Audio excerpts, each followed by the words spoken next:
Chief Thomas. And we were talking about some things that we had done years ago. We've both worked on the street for many years.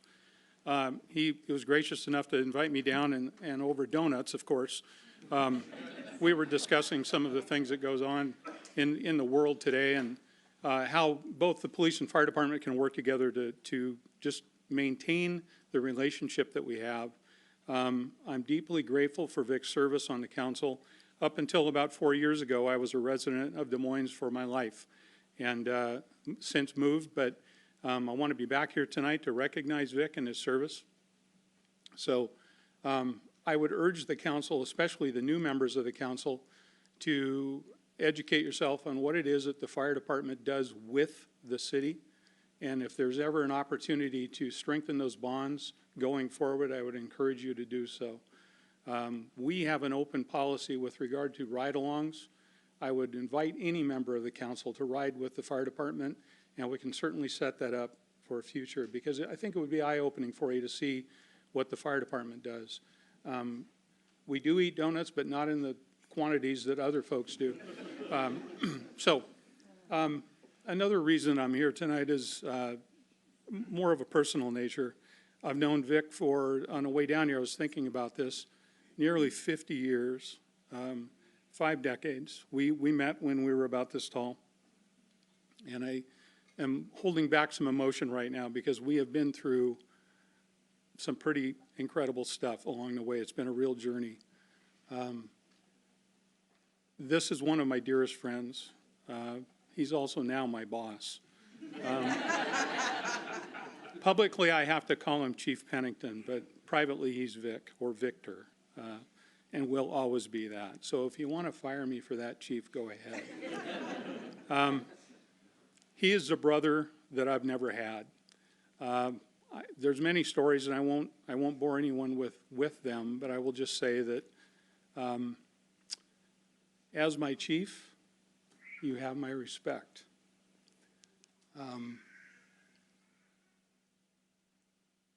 As my friend, you have my loyalty. And in closing, as my brother, you have my love. Thank you.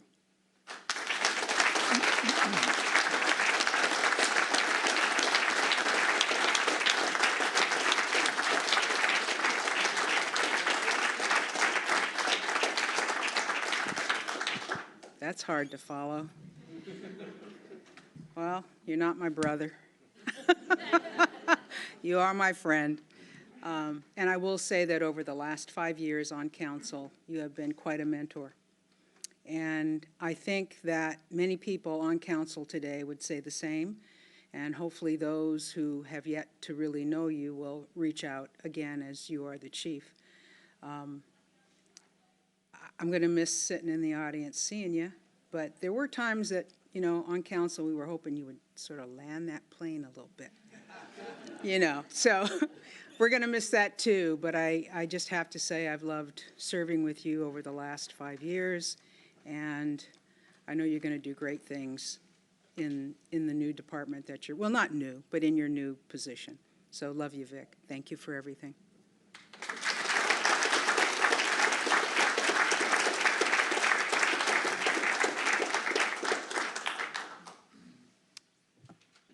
Well, I am going to turn the microphone over to you in a minute, but we have a little something for you.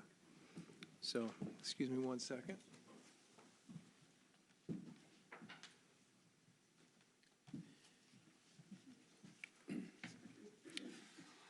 Mike's down here. I'll just say it. I've had the good fortune of serving a number of years with Vic. Didn't know him as a kid.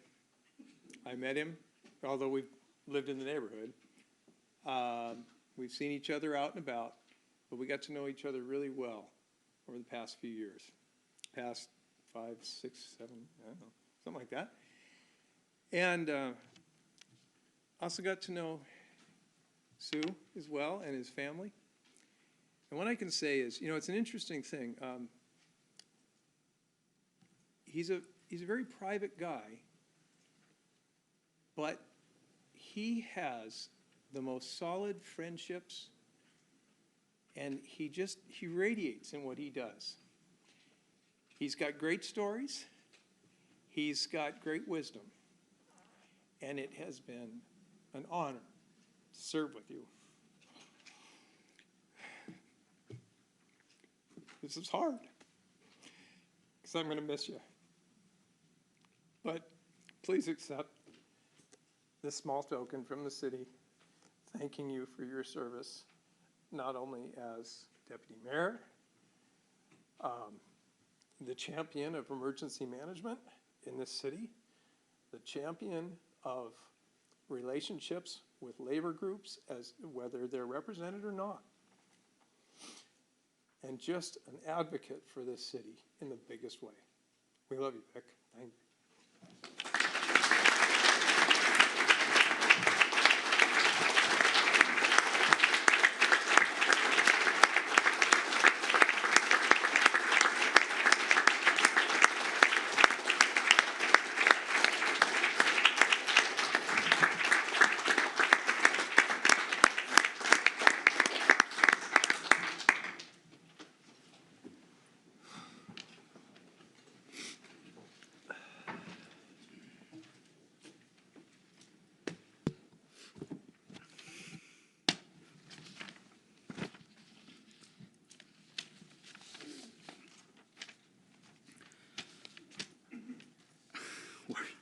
Where to start, other than I do have a picture of the police chief sitting in a fire station recliner. That's always a plus.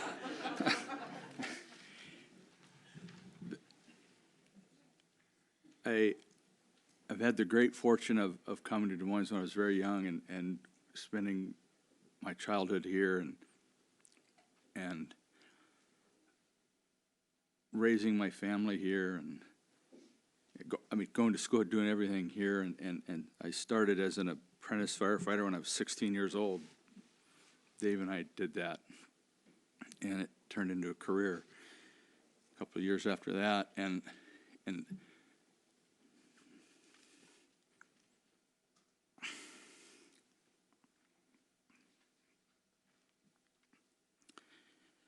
the Des Moines community has provided for me my entire life, my entire adult life, and I'm very appreciative of that. For me, my family, my daughter who's not here, couldn't be here tonight, but I think she's watching. Nicole, thanks. And I've always felt a need to give back to the community. And this was my public service to the city, and to give back to all of you, and to give back to the future, to my grandson. He I guess he got a little antsy, but to give back to our kids and our grandkids, and to build a city and to save a city. We all sat up here and we've had these discussions, and I've talked about them before, but we were 18 months from completely going bankrupt and not being a city. And to work with an incredible group of council members and city staff and citizens, and some of those conversations were hard and difficult, and they weren't fun at all, and they took a real personal toll on, well, certainly on me and on a lot of our employees and our citizens too, because I know that if you're here, and if you're here showing up at a council meeting, it's because you care. It's because you care about this city. So we have that common thread. We have differences of opinions and differences of thoughts of how to get there, but it's because we care about the end, and we care about what happens to our community, and it's really our community. And for all of you that have showed up faithfully, Rick, you're one of them, and several, Harry and Patty, and you know, for all of you that have showed up, and you guys, I mean, all of you, I want to just single out you folks, but thank you for that. And thank you for being honest and frank about your thoughts. And to my brothers and sisters in the police department and the fire department, and thank you for your recognition. I appreciate that, but we're family. And I appreciate it, but you didn't have to do that. But I do appreciate do appreciate it. And I look forward to be able, as I was talking to Sue the other day,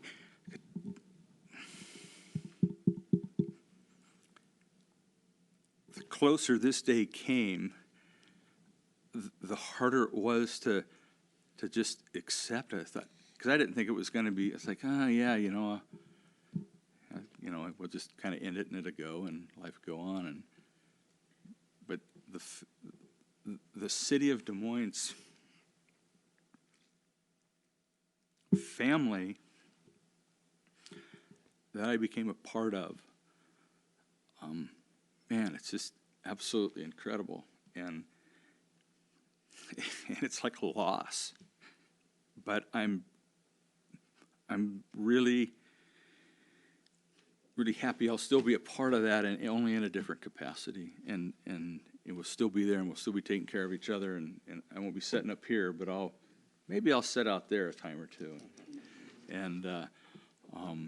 But we'll still be there, and we'll still be working together for the same end, for the same good.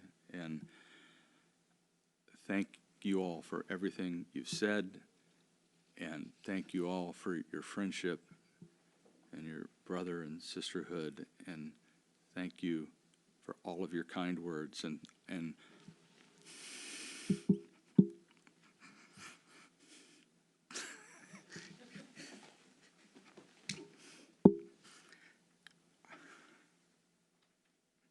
most of all, Sue, thank you. Dave, you did it to me. You jinxed me.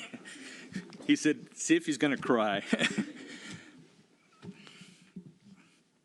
Sue, for standing beside me and then supporting me, and Courtney and Trevor and Nicole. Thank you all for being there and being patient and letting me do this, and thank you for the rest of the adventure coming. So thank you. I love you, and thank you very much.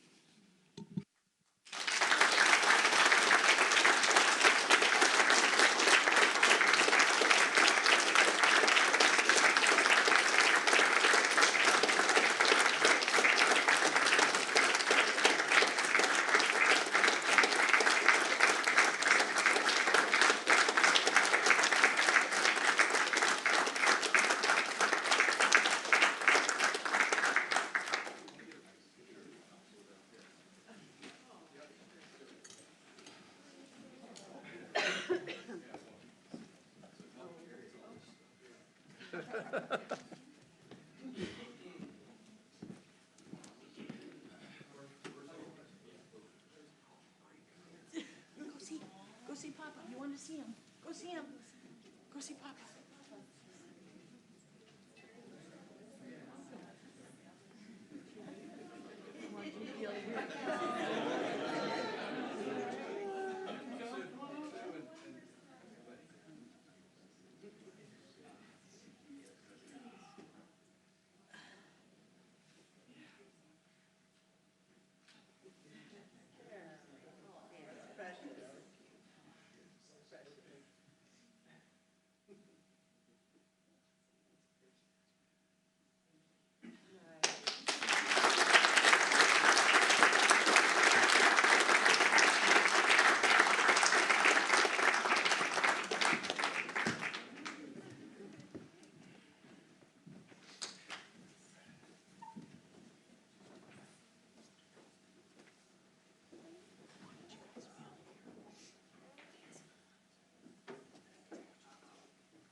Vic, you're a tough act to follow. I don't think there's any way this meeting could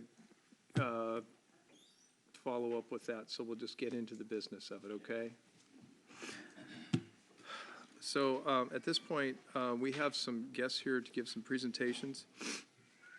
And so I'm going to move into the presiding officer's report. The first one is actually from the Des Moines Police Foundation.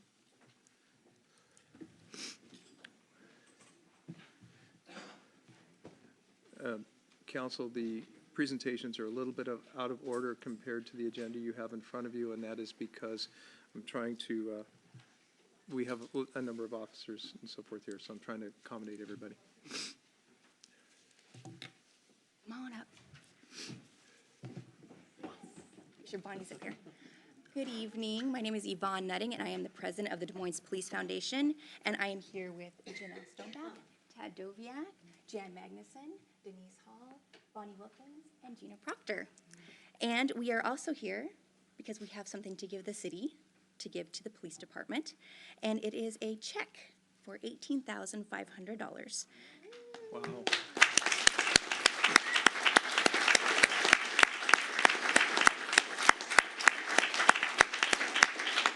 The check provides 18 AEDs, which are the automated external defibrillators, 18 cases, 2 battery packs, and 32 fast response kits.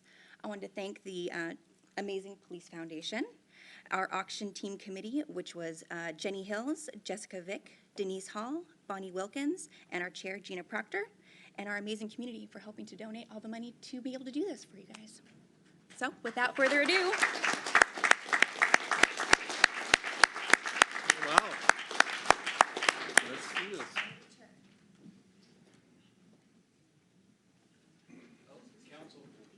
All of us? Yeah, we get lots of exercise. You didn't Well, expect it's that, did just, you? You know, this is a lot of photos. My soul is.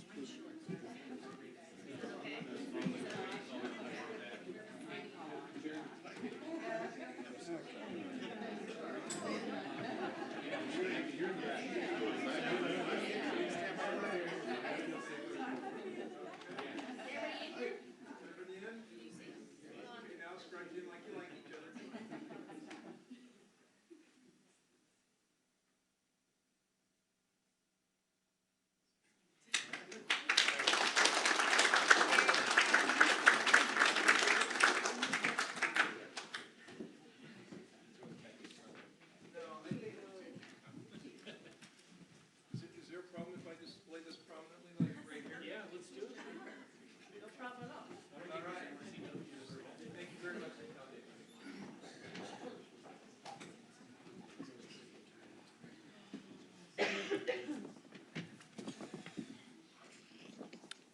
And that takes us to our second presentation by our friends from CHI Franciscan. We have their Chief Operating Officer, Russ Woolley, and their Director of Government Affairs, Matthew Miller. Good evening. Thank you so much for the time this evening, Mayor and council members. I'm Russ Woolley, Chief Operating Officer for Highline Medical Center with CHI Franciscan. With me is Matt Miller, who may speak up a time or two during this presentation. I'm here for two reasons. The first reason is to provide an update on the state of healthcare and Highline Medical Center for our community, and two, to ask for your support on an important issue that's facing our community.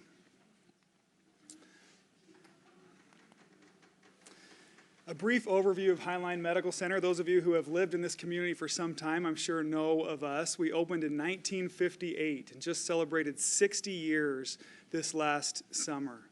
We have a total of 133 beds, which is much more than we initially opened with in 1958. Opened as Burien General and grew to a full-service medical center. You can see our statistics there on the board. I'll just mention a couple of them. Each year, we see over 50,000 emergency department visits at our hospital. We're a major employer in the area with 840 employees and another 406 total providers. This last year, we provided $22 million in community benefit. We are a private, nonprofit health system, which means that we provide charity care, uncompensated care, and community programs in terms of support and education to a total of about $22 million this last year. CHI Franciscan overall throughout the state of Washington provides nearly $200 million each year in community benefit. A little bit about our community. Every 3 years, we do a community health needs assessment. And that assessment selects or assesses the health of our community and how well we as the health system are meeting the needs of our community.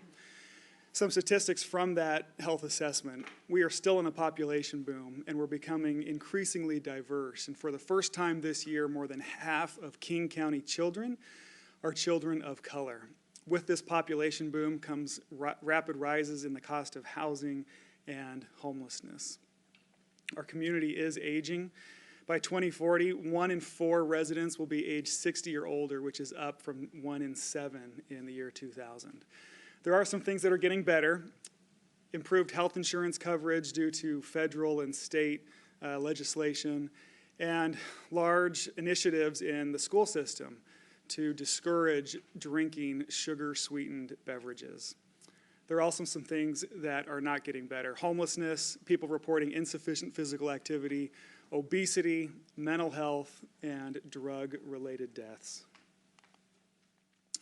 This is an important chart that shows from 1990 to 2015 what's happened with the demographics of Seattle and the surrounding area. The red on this chart is median household income of less than $50,000, while the blue is $90,000 and above. And you can see in 1990 that red was focused really around the Seattle area, blue on the east side, but mostly red in the immediate Seattle market. Over time, where has that red gone? It's been pushed south into South King County.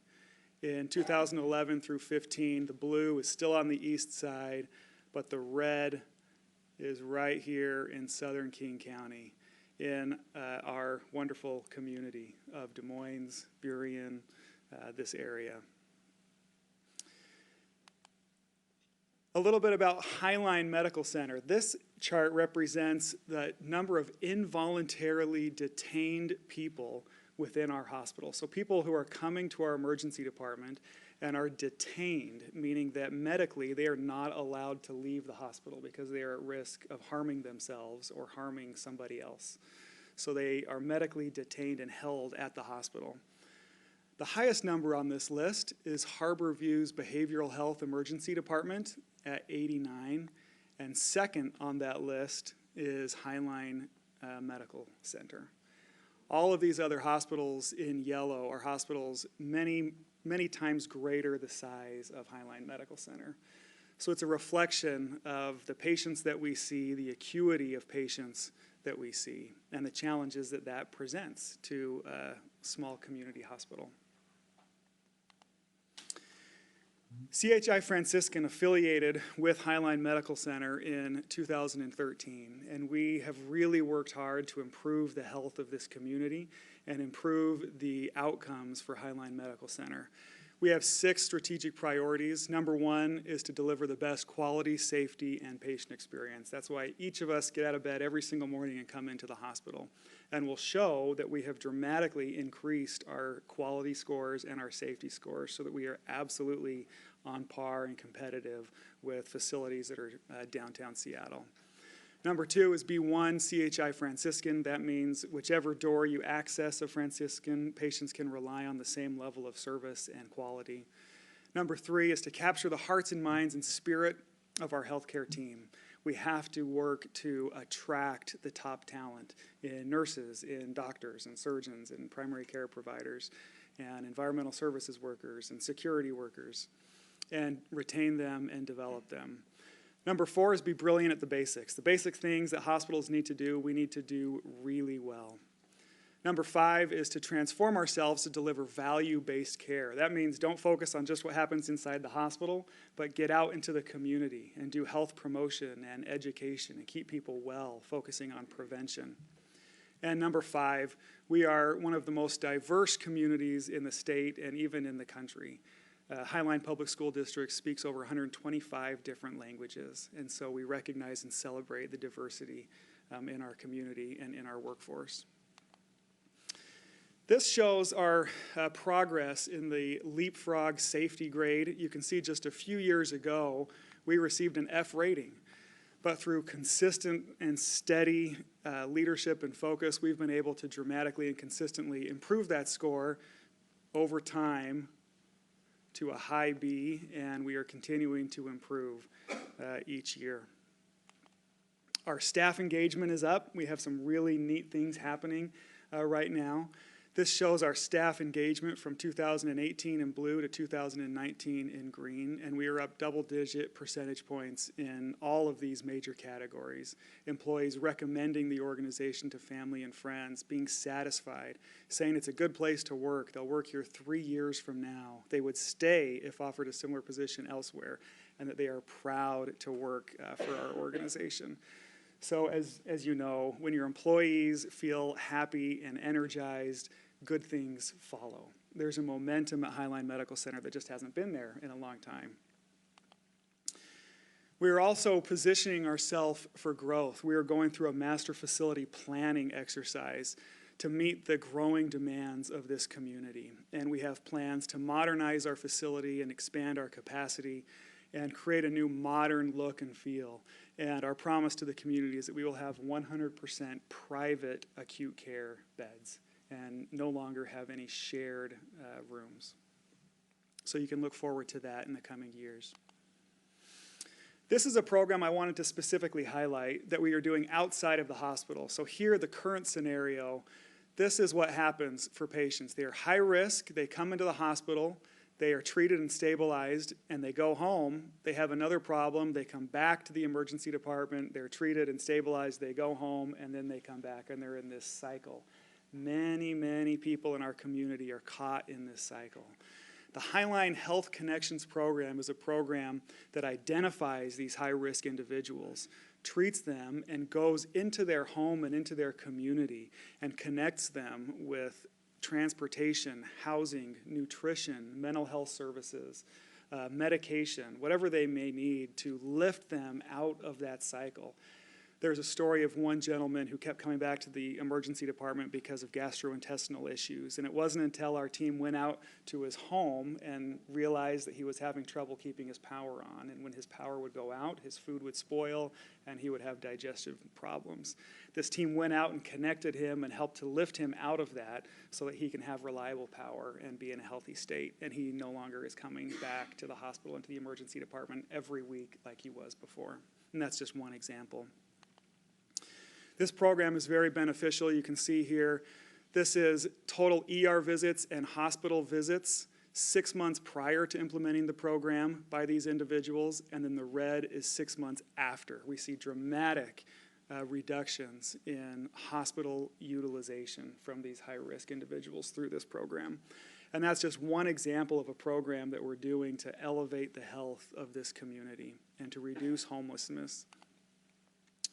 Okay, so now I'm here to talk about a request that I have for the council. I'm visiting the neighboring councils in the South King County area and asking for their support. Elective PCI is percutaneous coronary intervention, and it's a non-surgical procedure that places a catheter to open up the heart valve. So the artery to the heart. It's basically a heart attack. If someone's having a heart attack, they will come into the emergency department and we save their life. And it happens every single day. Somebody comes into the hospital and we do emergent PCI and save their life. We have 2 interventional cardiologists who serve Highline Medical Center. Now, the state of Washington does not allow Highline Medical Center to do elective PCI. Okay, emergent PCI we do every single day. That's the high cost, high-risk scenario where we are saving a patient's life because they've come to us via ambulance or their spouse drives them in, they're actively having a heart attack. Elective PCI is when somebody is having minor chest pain, they're seen by their cardiologist, and their doctor says, you need to have a stent put in. It's not emergency, but do this in the next several weeks. The state does not allow us currently to do that procedure at Highline Medical Center. This is the planning area by the State Department of Health. Okay? Remember that graph that I showed you earlier of the socioeconomic status of the community in our catchment area. On this graph, yellow is lower and red is higher median household income.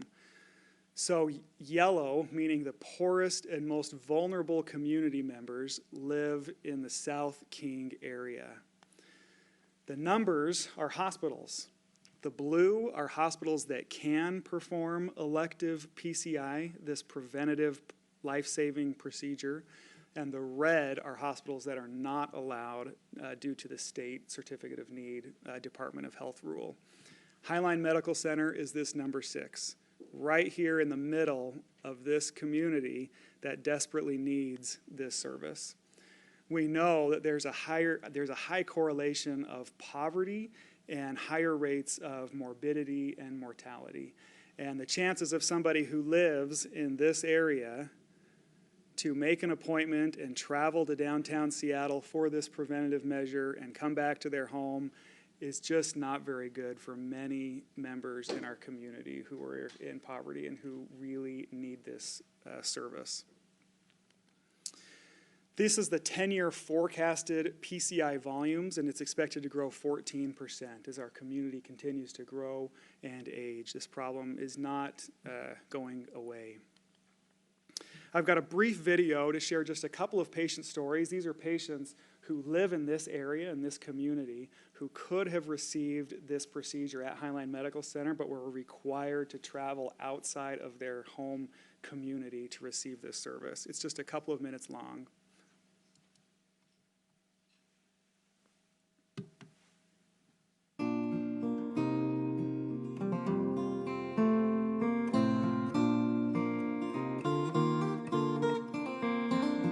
It was about a year and a half ago that I noticed some symptoms of extraordinary fatigue. And so I came to Highline and I saw Dr. Goebel, and they went ahead and did an exploratory and found out that I needed a stent put into my heart. So I, of course, made the appointment and found out that St. Francis is over 40 minutes away from Highline, and I live on Vashon, and it takes me an hour and a half to get here by ferry and drive, and I had no idea where it was located. And I couldn't go by myself, so I had to ask for a friend to drive me, and it was long. It's not just inconvenient, it's extraordinarily difficult. Yeah, I had a slight stroke, and they did a lot of tests on me, my Dr. Goebel, and they found out I had an artery that was completely blocked and told me I had to have a stent put in. I thought I would get it done right here, because this is where I go all the time. And then they told me that they couldn't do it here. I had to go to St. Joseph's down in Tacoma. I live about 2 miles away from here, from the Highline Hospital, and it's about 30-some miles down to Tacoma and each way. It seems like they have plenty of good doctors right here. I just couldn't understand why they send me all the way down there. I really had no symptoms. I had a car accident and I passed out at the wheel and came through the emergency room. Found out I had 3 clogged arteries in my heart. Couldn't do the procedure here, so we went down to St. Joseph's. We had to leave probably an hour or more earlier than we'd have had to leave if we just had it here, because at the time I was only living about 6 minutes away here in Burien, so it would have been a whole lot more convenient to come here. Here at Highline, my care has been Really good. I'm really comfortable with the people that have been taking care of me. When Dr. Goebel told me I needed to have that angiogram to find out if there was a blockage, he had to refer me to Tacoma, and it just seemed like it seemed strange that I couldn't just get it done in this hospital close to home. At Highline in the emergency department, we're incredibly proud of the excellent care that we're able to provide to all patients, regardless of their ability to pay. And extending that ability to care for our community with elective percutaneous interventions supports the mission of Highline and the same level of care that patients expect when they come to our emergency department. Frequently in the emergency department, I encounter patients who require transfer to another facility due to a condition they have that would not be able to be treated here at Highline. When patients require transfer to another facility, one of the issues that is at the front of their own concern is often the financial impact it has on their family. And often patients don't even have the means to return home from another hospital. And not being able to have their intervention here in their local neighborhood could also impact them in that way. If they do not have the family resources, even for something as simple as travel to another facility.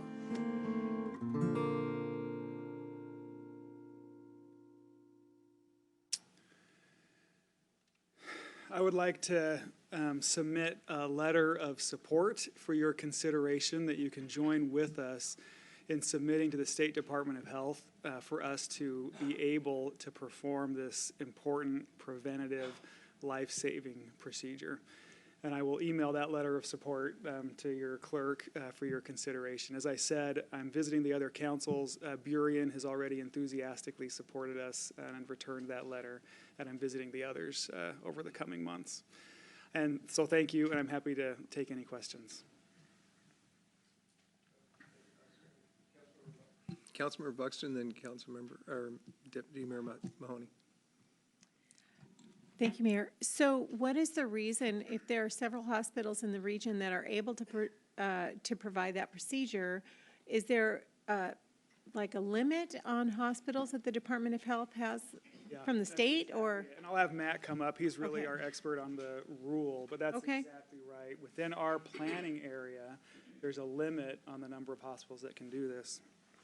Yeah, that's exactly it. So that map that kind of looked like a dagger, the planning areas were drawn by the Department of Health, so it was something like 30, 40 years ago, obviously when the population was significantly different, and we got put in a planning area with Pill Hill. So what they do is they forecast the volume of elective PCIs, and they say, well, there's enough capacity here to meet that volume, right? They just, in the planning area, there's enough capacity, but that capacity is in downtown Seattle, not in South County. So would they have to change the law, or would they have to trade the capacity with another hospital? No, it would be, it's, so you have to show that you can do over 200 a year, which we can show, but then they also, it's by rule, it's not by law. So it'd be DOH adopting an administrative rule. Okay. And part of what they've done, actually, they just opened up the entire Certificate of Need chapter, or announced that they were going to for new rulemaking. This is a very small sliver of that chapter, but it wouldn't be a legislative request, it's administrative rulemaking. Thank you. Deputy Mayor. Well, you actually asked the same question I did. I was like, why? It seems obvious to me. It seems like a no-brainer. The other thing I wanted to say, which is unrelated, my brother was actually born in your hospital in 1966, and about a year and a half ago, you guys saved my dad's life. I never got a chance to say thank you, so I do that formally.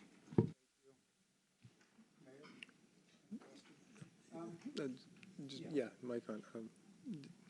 So I'm a bit confused about the term elective surgery. Could you expand upon that a bit?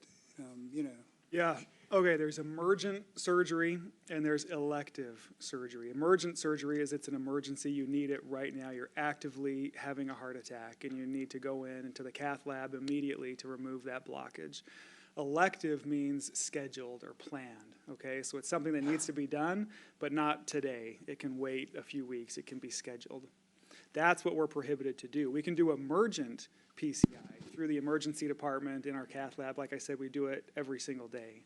But the elective is when we have to reroute patients to other facilities outside of our area. Okay, so elective, you know, I think of that term of art as like plastic surgery or some other thing, okay? But that's for, basically for the state. Okay, thank you. Necessary but non-emergency. Okay, I'll recognize Councilmember Pennington and then Councilmember Martinelli. So, what is the stand, now this is did I hear you say it's an administrative rule through the Department of Health? Yeah. Okay, and so now, what is the stance of the insurance industry on wanting to change these rules? That's a good question. So you mean on the entire chapter or just this particular? Well, on this particular rule, as we're They hearing. didn't, so we went through this, I had started with CHI about 1.5 years ago. We went through this about 4 years ago, and they didn't weigh in one way or the other. Providence was concerned about it because they thought it might take some volume from them, was my understanding, but I don't believe the carriers weighed in. The carriers didn't, and would there be do you think there would be a concern from the carriers? And I wouldn't imagine, so I used to represent a carrier, to be fair. I used to represent Regents 4 years ago now, but if they, depending on the carrier, right? If they're contracted with CHI Franciscan, if they're contracted with Highline, it would make sense for them to want to do that somewhere closer to home because the outcomes are going to be better and you don't have to pay for transportation costs. There's certainly authorization and scheduling issues, but I can't imagine they would have a concern with a facility offering a program that we already do. I mean, the question is, the way it was described to me that made sense, my dad had a heart attack about a decade ago now, and had he gone in, they said, oh, you have a blockage, we can do this now, that's elective, right? Or you can wait a month and have a heart attack, and then we will do it then. So the difference is only time. We're still doing those. And it's much less expensive to do this on the elective side than it is through the emergency side, where there's an ambulance and an emergency department and a cath lab and potentially a hospital stay. And I believe me, I understand the emergency side of it, and I think after tonight I won't be here, but I think as the council goes forward, I think it's important to support this because the ability to have quick care, efficient care, and in a timely fashion, and not have to wait. And I can tell you, in my tenure that I've gone out and seen people, oftentimes they wait, and then we see them again, but they're not quite in the same condition they were. And then on a personal note, like Deputy Mayor Mahoney, thank you for your emergency department and your cath lab because you resuscitated me twice a couple of years ago. So thank you. Councilmember Martinelli. Thank you, Mayor. Has the DOH given any indication that the city supporting it would actually have an effect on their decision-making, or have they given any indication that they actually plan to change the rule or might change the rule? So they'll consider it if they consider the request as it comes, right? And generally speaking, when we've seen these be successful in the past, so I'm going to get this stat a little bit wrong, but it was something like in the last 10 years, 8 different hospitals have applied for this. We're the only ones who haven't gotten it. And when you go back and look through their applications, they all have robust community support. So that's part of what we're doing here. And also, obviously, Russ is giving an update on what's going on at Highline. But that's why we're asking, yeah. So yes, I think so.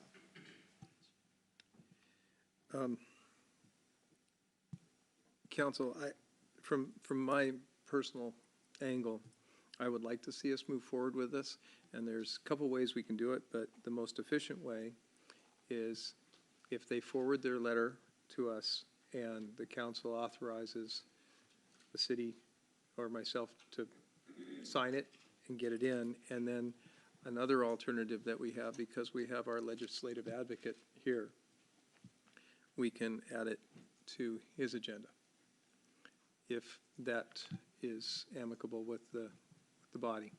Deputy Mayor Mahoney? If we make a motion tonight and support it, then you'll sign the letter? Yes. Okay. I make a motion that we support CHI Franciscan and Burien on the elective PCI. Second. Motion was made and seconded. And with that motion, That's the authorization to sign the letter on behalf of the city and move it forward, as well as add it to our legislative agenda. Is that correct? Correct. Okay. Is that your understanding as well? Well, they just said it wasn't when we're talking about a legislative agenda, they said it was a rule, not a legislative issue. Understood. I am counting on Anthony's connections to work with the entity that would be responsible for the decision-making. It doesn't sound like it goes to Olympia. Right. Okay. Please. I need you in the microphone, please. Oh, sorry. Oh! Okay, yeah. For those of you who didn't see this, I just asked him to go to the microphone, and he needs a cane. But I'm glad we have a good medical, just in case. And for those of you who don't know, I also happen to be a former elected hospital commissioner, and so I'm fairly familiar with a lot of these issues as well. And so we'll be happy to help the city on behalf of the hospital and trying to move this forward. Yeah, it doesn't sound like, as Councilor Buxton was saying, that there isn't a legislative issue, but administrative. And I suppose if the administrative solution fails, we could look at legislation in the future. That's part of the plan. Yeah. Okay. Yeah. Please do. I was going to save this for the legislative agenda, but I just wanted to say that Anthony's fighting the good fight for us down in Olympia, and occasionally gets taken down, but yeah, the rest of the time. Tough duty. Yeah. Yeah, I appreciate that. And before we vote on this, I also want to make clear with city manager and our attorney, there's no problem with the council moving this forward for asking for Anthony's support? Okay, so we have the green light there. Councilmember Harris. I would prefer to just get an email. I expect to provide full-throated support, but I just feel due diligence just doing a bit of research. I don't know anything about this, and so if it comes to a vote right now, I would vote no, but it's no reflection on the merits. Okay, I'm a research kind of a idiot, so thanks. Okay, so we have a motion on the table. All those in favor, please raise your right hand and say aye. Aye.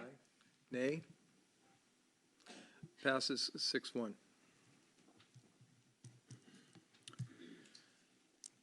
Thank you. We'll look forward to receiving the letter and communication. We will act on it as soon as we get it. And I know a few good orthopedic surgeons that I can help. This takes us forward to our Arts Commission update with Marcus Williams.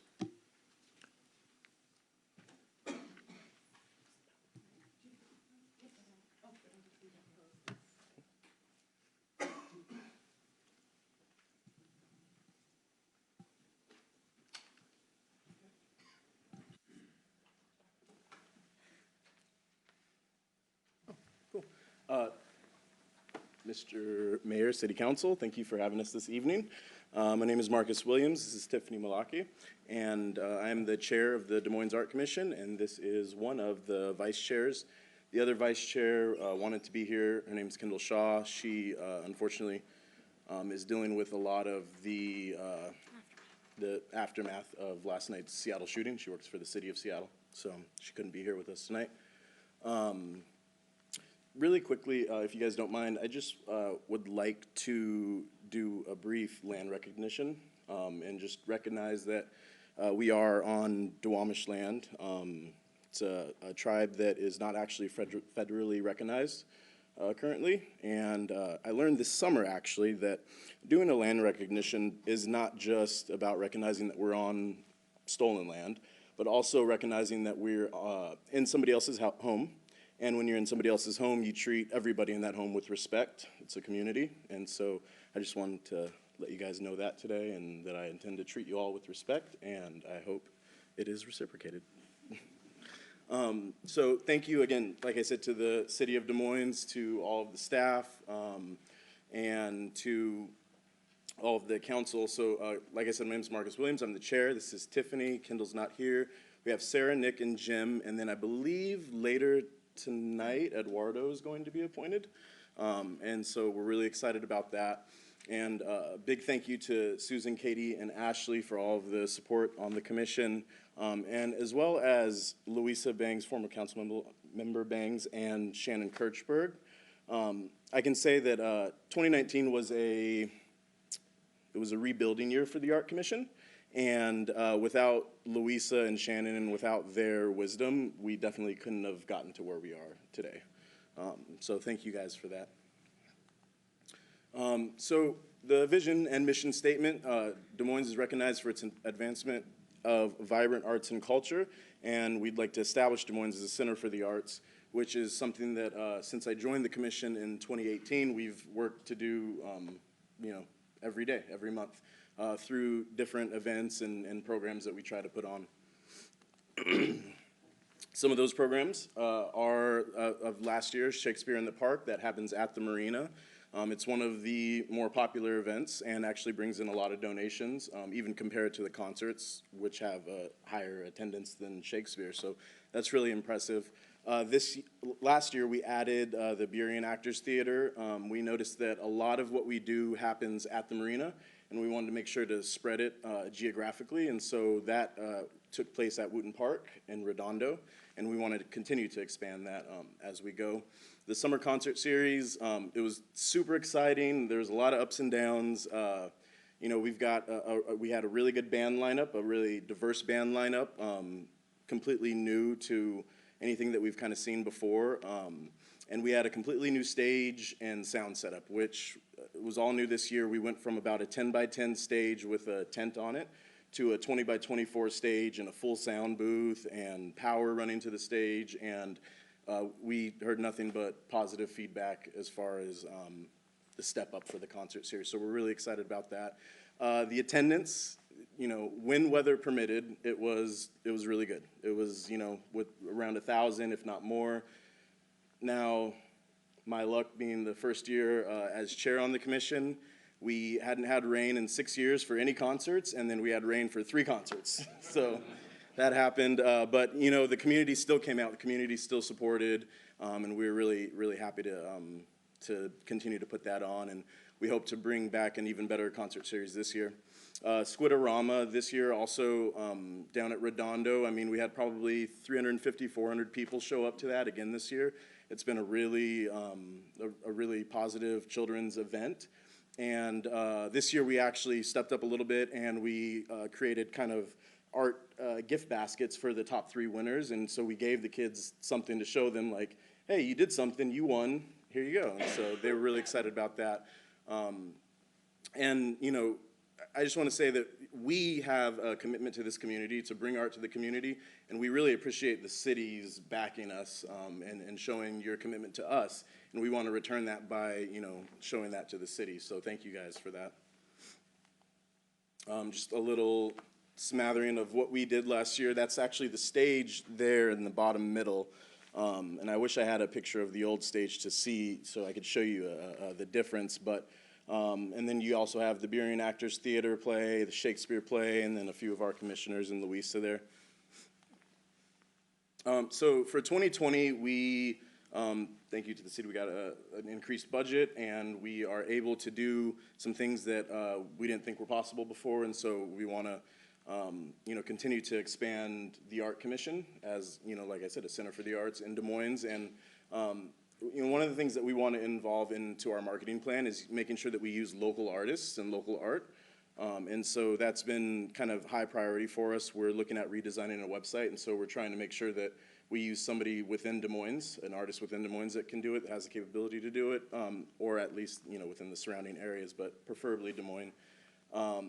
As well as upping our social media presence. I mean, we kind of doubled it from when I joined in 2018 to 2019, and so as far as like following on Facebook and being able to use Instagram, previously we didn't use that, and from using that we've seen an increase in attendance at events and so forth. So also, refreshing some of the banners and the flyers and the signage that we have. One of the complaints that we got during the concert series is that there's no signage, how do we find it? And we realized we only had about 3 A-frame signs that we kind of set throughout the city, and I'm looking for them, I couldn't find them. And so we're going to try to invest in that, and as well as use a local artist to do a logo refresh. It's been quite a few years since that's happened. And, you know, we're trying to bring some diversity in the art as well to the city by putting on some of the, some new events. And you want to talk about a couple new events? Sure, I'm happy Yeah. to talk about. Yeah. The Kindness Rocks, maybe? Yeah, the Yeah. Kindness Rocks thing. So, hi, Tiffany Malake. I'm a mom of 2 little kids, so I'm really excited to kind of bring some family programming to the arts. One of the ideas that we are trying to do this spring is, I don't know, there's a grassroots movement called Kindness Rocks. It typically happens around March, April, as people are like coming out of the winter months, getting out into hiking and out in, just out more. People are doing artwork and positive affirmations on rocks and leaving them around for people to find. So what we would like to do is, for me, you know, I think of what's going to draw in my little kids to go to things. So have some princesses and superhero characters come, and like that's the big draw to get kids there. And we'll have people doing rocks, and then people can take them or they can leave them. If they leave them, we are going to just distribute them throughout the community. So as people are getting out, they'll find them, which we think is just a really cool, fun thing and a way to engage people in the community and art. Another thing we're doing is working with Highline School District to do positive messaging affirmation murals on bathroom stalls in middle schools.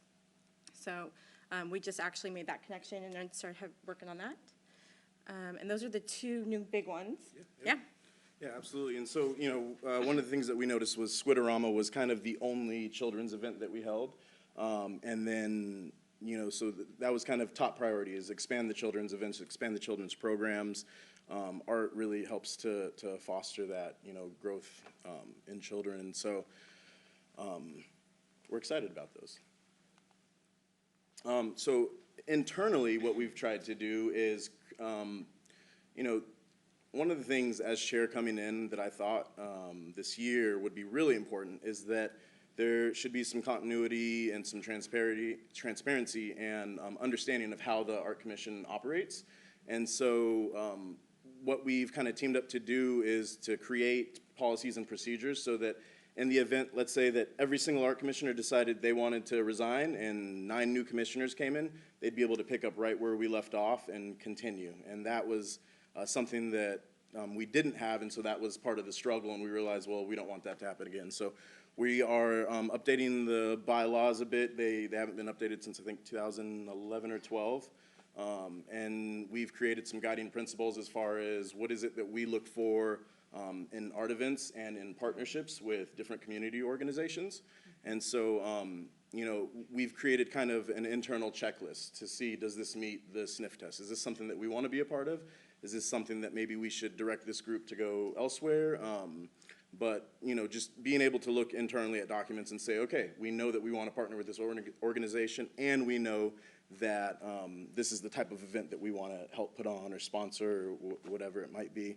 And so, you know, that's been kind of the big beginning of 2020 push on top of the concert series planning. And so we've also, you know, we had a sponsorship program a couple of years ago, and it was a little loose. It was kind of, you give us money, we'll say your name at the concert.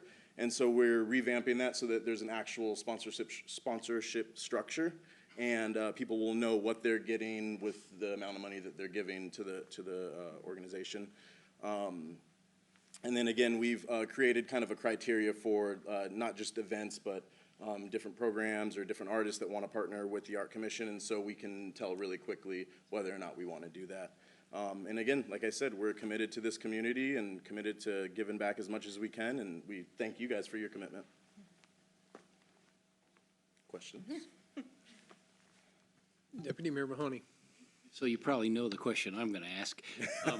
Councilmember Nutting and myself framed a mural that basically tells the story of a legendary thing that occurred here, where there's a legendary public event.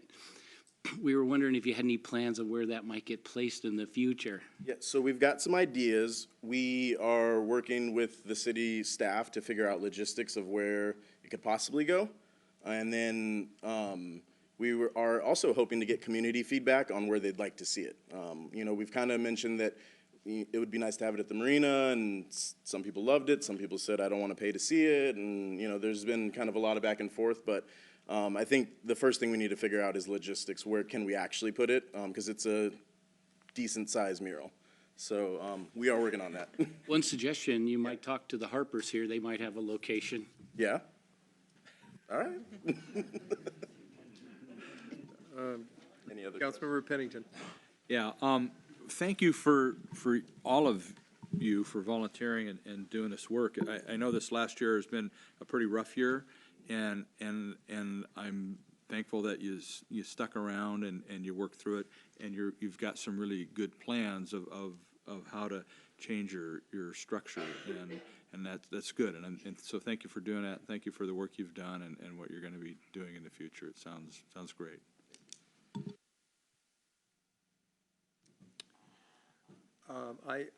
I just want to kind of wrap up by saying, you know, the one thing about the Art Commission is that whenever someone is interested, the one thing about the Art Commission that's different from many of the organizations is you start working from day one. This is a working group. When these concerts come together, they're down there doing stuff. I'm not saying that the other organizations don't, but this is whenever an appointment comes around, you know, we look at it very carefully to make sure that, and we do recommend that you interview those who are interested. If someone doesn't want to really be a commissioner, they can always serve as a volunteer to help with what you do. But because of the work you do, you have expanded Des Moines' capability as a destination. And all the shows and everything are just constantly talked about. So I love what you guys do, always have, and thank you very much. Thank you. Okay. And now we have a brief, I don't know if it's a presentation, conversation from our City Clerk and Communications Director, Bonnie Wilkins, to talk about something that's in front of us but not fully functional at this time. Thank you, Mayor. New and exciting. Before you see a new piece of equipment. And what this is a new voting and timer system. We'll be implementing it in the next couple weeks or so. We're still working out a few logistics with our wonderful IT department. So I want to thank Dale and Terry Ann and Chris for helping do the installation. But it will track your votes and it will track your time, and we'll see what else it can do. But stay tuned. We'll be sure to give you a full tutorial when it's ready to go. But very user-friendly, so. I also noticed that it can help, I'm constantly looking down the dais for a hand or a nod or something, and that's how I recognize folks. Looks like there's a button on here, so we might see some things light up. Correct. It will track who chimes in first, who chimes in second, so. Anyway, this is not a system that I know how to use at this point, and I'm sure instruction will come with the rest of the components that are not yet installed at this point. Correct. We're waiting for one big key piece to install, and then we'll be good to go, and I'll be sure to train you all. It's if I can do it, you can do it, so. Thank you. Okay. At this point, I'm going to ask our city manager to give his administration report. Thank you, Mayor. Just one item at this point, and this falls under the description of great news. So Susan, if you would share with the council, and we have Janelle here and others. Thank you. Good evening, Mayor, City Council. Tonight, I have the pleasure of giving you an update of what's going on at Midway Park. So Midway Park is the only open space that exists in the Pacific Ridge neighborhood. And the Pacific Ridge neighborhood itself has the largest deficit of parks and open space in all of the neighborhoods in the city. We do have some programs that currently happen in the park. We've got the National Night Out. We do free youth summer meals in the summer, and we've done movies in the park at this location. And we've also had some more recent things occur. We've expanded the community garden. And then there was a Boy Scout troop, number 361, I think from Federal Way, who built a storage box for the community garden. I know many of you have participated in these events, and some of you are up there on the screen. We started looking last year at expansion of Midway Park based on what the council adopted in our comprehensive plan and the Parks, Recreation, and Senior Services Master Plan. So that was, the Midway Park expansion was identified as a priority in both of those plans. The idea was to increase the park area and usage, also to increase the sight lines from 28th Avenue South into the park. That would help to give visibility and reduce illicit activity that may have been occurring there. Also help to build community and serve the existing and new residents of the area. About a block away from this park, as you know, Waterview Crossing is about 326 units of affordable housing.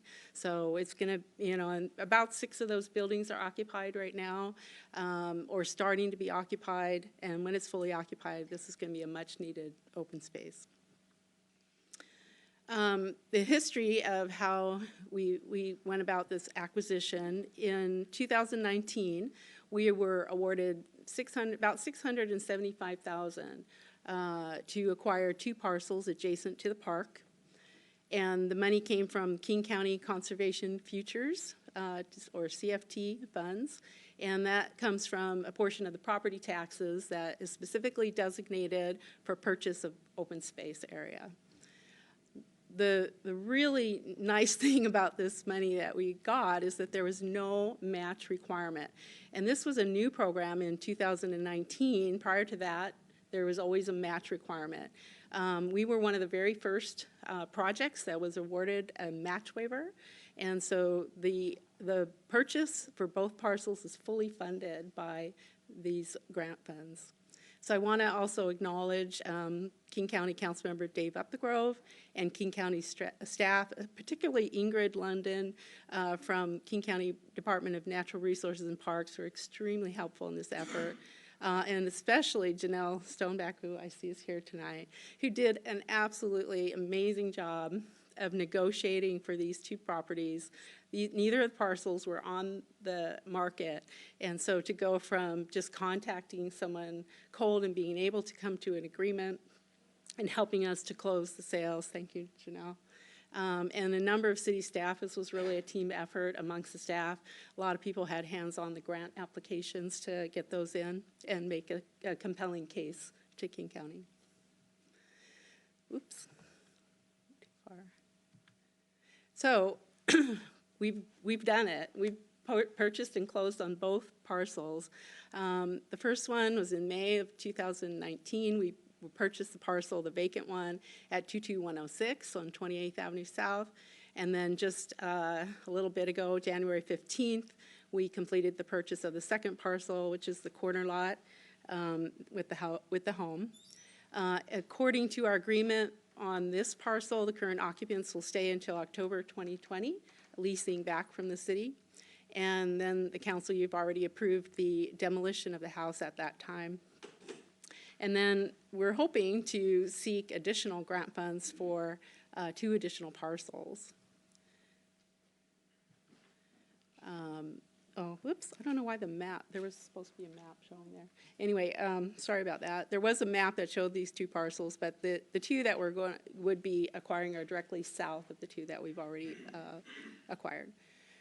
So then there's more good news. Renovation of the playfield. There is an agreement on your consent calendar tonight with the Rave Foundation, which is the charitable arm of the Seattle Sounders. And what they're proposing to do at no cost to the city is to rehabilitate the existing playfield area, it's a paved area, and to accommodate both soccer and basketball. They would involve local youth in the design and artwork for the goals and the hoops, and could begin construction should you approve the agreement as soon as the weather warms up, essentially, enough to do the work. And in addition to the construction work, they're proposing to provide soccer programming and events, and they have partnered with the Seattle Storm, who's also will do basketball programming and events. And I'd like to introduce Ashley Fosberg, the Executive Director of the Ray Foundation, and thank her. And if you would like to say a few words or answer any questions. Sure, I'd be happy to. Hi, everybody. Good evening, council members and Mayor Pina. Thank you for having me. My name is Ashley Fosberg. I am a Burien resident, although I'm thinking about moving to Des Moines after tonight's meeting. Seems like a wonderful place. And a longtime resident of the community. And I'm so happy to be representing Seattle Sounders today. Many of you may not know Seattle Sounders has a charitable arm. Our name is the Rave Foundation, and I have the lucky job of running that foundation. Our mission is to build small fields for free play in communities of need where kids need more access to play. We also invest programs that use soccer to inspire kids to learn and to ignite learning and to strengthen communities. So Midway was brought to our attention by our friends at Des Moines Rotary, my friends at Des Moines Rotary and at Highline Public Schools, as an area of need and a park that needed some love and a court opportunity that was underutilized. So we took a look at it about a year ago and have applied for grants to renovate it on your behalf, but we're not successful. So we didn't lose faith though, and because King County just went through a play equity study and determined that King County received a grade of D for play equity and for providing safe access to places to play for kids who are in the lower income category. We have new friends in the play equity space in the Seattle Storm. And I recall when we were going through this process about a year ago, talking to some community members, saying, you know, we really like our basketball. We love soccer, but our kids really like our basketball. So a little bell rang off, and I called my friends at the Storm, and they said, we'd absolutely love to collaborate with you and invest in Midway with you. So I'm here representing both of us, and we're really excited, and I hope you'll agree to work with us. We can't wait to help improve and revitalize Midway Park for your community. And I'm happy to entertain any questions. Councilmember Buxton? Thank you, Mayor. So is there a way to give me a ballpark figure what this renovation is going to be, valued at, like a round figure? It's going to be between $80,000 and $100,000. Okay. So it includes a court resurface. That includes repair to the asphalt. It's in a hard acrylic surface. There'll be lines painted for basketball and soccer.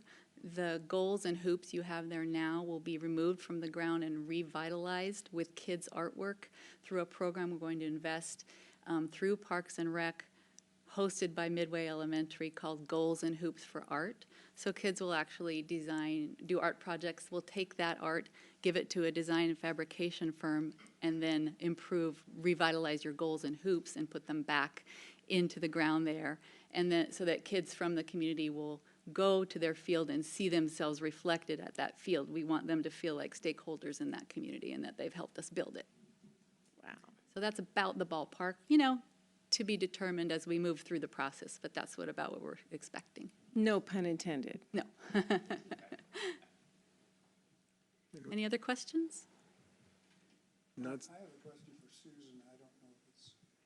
you're welcome to ask it. Well, before I just want to, Ashley, I've known you for a few years, and I just want to say I'm glad that we have the potential of working together. Of course, that's subject to council decision, but you've been a champion for the Burien, Des Moines, Normandy Park community and greater than the Highline School District and so forth for a very long time. It was wonderful just to see you. I was surprised to see you tonight, and I'm really grateful that you're doing this. Thank you very much. Thank you very much. Thanks for the opportunity. Councilmember Harris. Susan, I directed my question to you because it's not really about this, but are there any plans in the works for improving the perimeter of the park, specifically along the streets? I just hear over and over from, a lot of people in Des Moines, they don't know that the park exists, and it's absolutely wonderful once you get in there, but the streets and, the borders are kind of funky, and so, that would really make the place a lot more welcoming, in my opinion. I think what we are talking about doing is that at the point that we remove the home, which is probably late this year or early next, we would also want to reach out to the community and figure out a plan, because we will take out the house and we'll need to do some improvements to the area to make it usable park space. So that could be a consideration as we plan for that. So it's yet to be determined, but it could be part of that consideration of planning the landscaping of that area. Council member as well, when that house is removed and there's also a vacant parcel, that's going to tremendously enhance the view corridors into the park and out of it. It's going to help our law enforcement with, clear lines of sight to the park. So that's kind of a very significant byproduct of doing this, so. And then finally, I just wanted to say thank you to Raven, the Seattle Storm, and some community partners. I think I neglected to put Rotary in there, but Rotary has been involved. Reach Out Des Moines and Highline School District. We appreciate the partnership. Thank you. Councilmember Nutting. I just have a comment, no questions. This is great for a person that gets to spend, I think, about 3 hours up there once a year. That community is so appreciative of anything that they get, and this is incredible for them to revitalize that park and give them a place and a sense of being up there. So thank you for the partnership.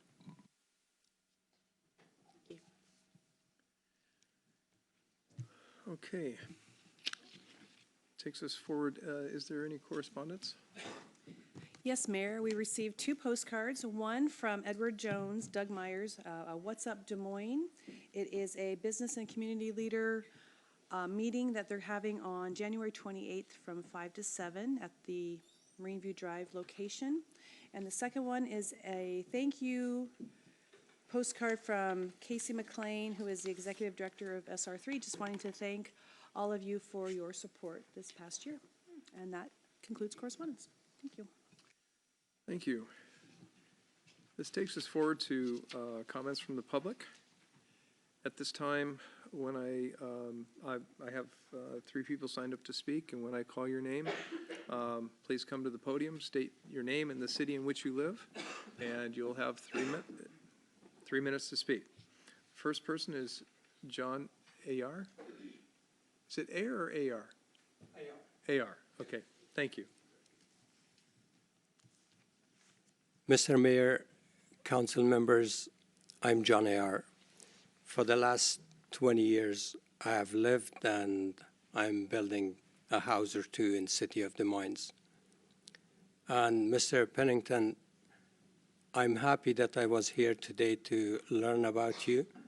And as people were claiming your friendship, I was thinking why I was not your friend.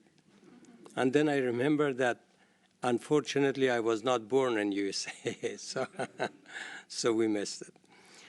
Two reasons that I'm here today. Our city allows something that's called accessory living quarters, that a part of a house can be separated as a second unit.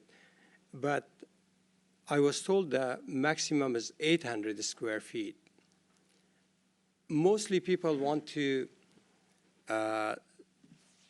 use their basement, and that depends to the square footage of the house. If a house is 2,000 square feet, up to 800 square feet is perfect. But if a house is 5,000, 6,000 square feet, the basement is way more than 800 square feet.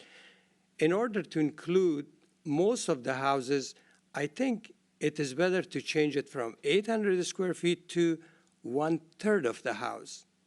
So that probably can include a lot of houses. It adds to the value of the houses in the city of Des Moines, generate more taxes and income for people and also for the city. The second reason why I'm here, for the last 20 years, each time I applied for a building permit, 6 weeks to 2 months. This time, it is 3.5 months that my building permit is actually sleeping on Jason's desk in planning department. After 2 months, I contacted Jason, Denise, and then finally I called city manager. He said to talk with Susie. Susie talked with Jason, and just the next day I received an email that we looked at your blueprint or plan. We are not allowing the little room on the top of the roof, which city allows that. And there was something that he said about the height, that it's exceeding the height, which was not correct. So 3 things he said that were not correct. And I sent him back an email. I said, Jason, last year I applied for permit. This is the same blueprint. It's duplicate for the next lot. You allowed this, you approved it, and now you say it's not allowed. When he looked at it, and instead of admitting and issuing or allowing this to go to the building department, he asked for a few unnecessary things. But just to make it easy, I did it. I give it to him. It is 5 minutes to look at it and allow it to go to the building department. It's another 3 weeks. It is just sitting there. So 3.5 months, it is just on his desk. And then after that. I hear you, and I have to be fair to everybody in their time Yeah, sure. allotment. I will ask the city manager to review the situation and work with the team Sure. to take things forward, but I appreciate you bringing this to our attention. That's good. So give him a call, or should leave a number. Does the city clerk have your number? I think so. Please leave make sure that your contact information is left here. It's fine. Okay. I didn't.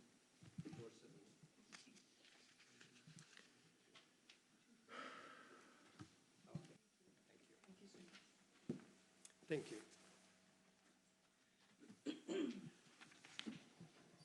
Marnie Savoras? I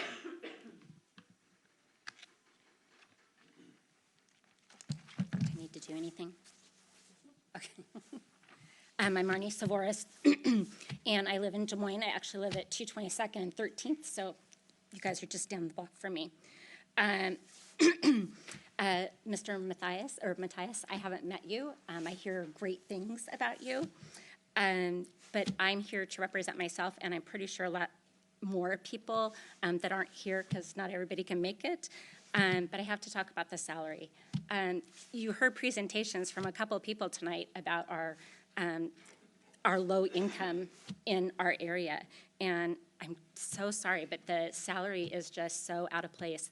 I've done some research, and phones didn't work quite in here, but I've done some research with other communities, 2 different websites that I found that have, let's see, sorry.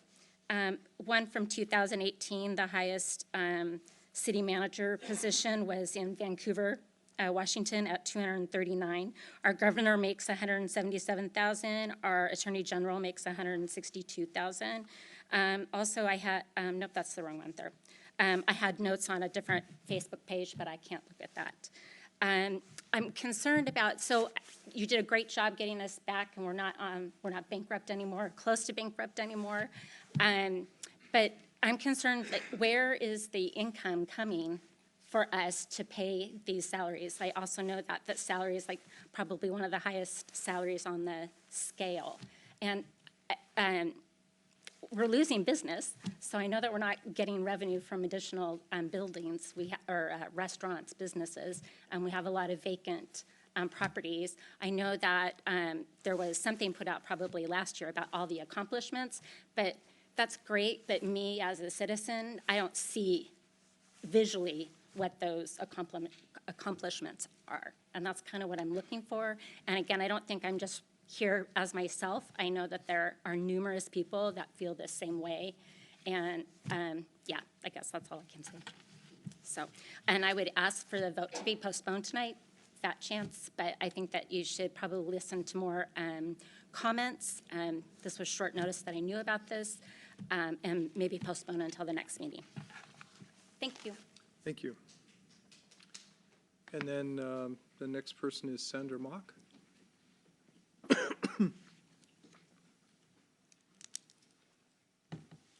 Hi, Council. City Manager and clerks. My name is Sandra Mock, and I am a resident of Des Moines, and I own property in Des Moines, and I'm also a business owner in Des Moines. And I have to speak to Mr. Mathias's salary. I think it's exorbitant. When you consider the salaries of many other city managers in the area who are managing much higher budgets like CTAC, they have about the same amount of people, but it's a much higher budget. Their city manager makes less, substantially less. And hang on, I've got some notes here. In Bellevue, there's 120,000 residences and people there.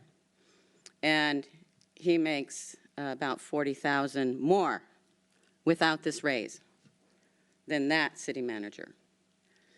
And, you know, it's one of those things where, as a taxpayer, I gotta say, when you've got people saying that they don't have a city light down their street and their cul-de-sac is dark, I think our money might need to be spent on the dark areas of this town.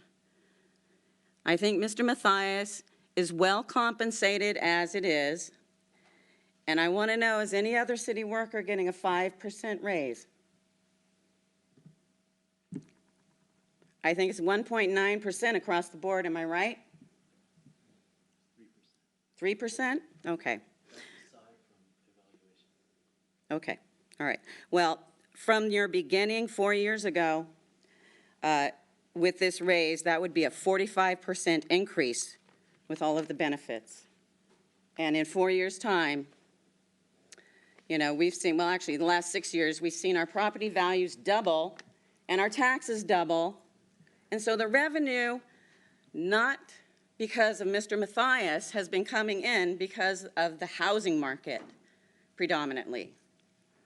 So kudos to Mr. Mathias. I think you have a lot of fans in this town, and I think you have done a good job. But I think that an increase at this point in time is outrageous. Thank you. Okay, thank you. Now we will go into board and committee reports, and we will start with Councilmember Martinelli. Thank you. Thank you all for coming out tonight. I spent a good portion of the last couple of weeks lobbying in favor of Senate Bill 2214 and House Bill 2315 to allow port package repairs. I unfortunately wasn't able to make it down to Olympia to speak in favor of it, but I was able to either make a call or send an email to every member of our legislature.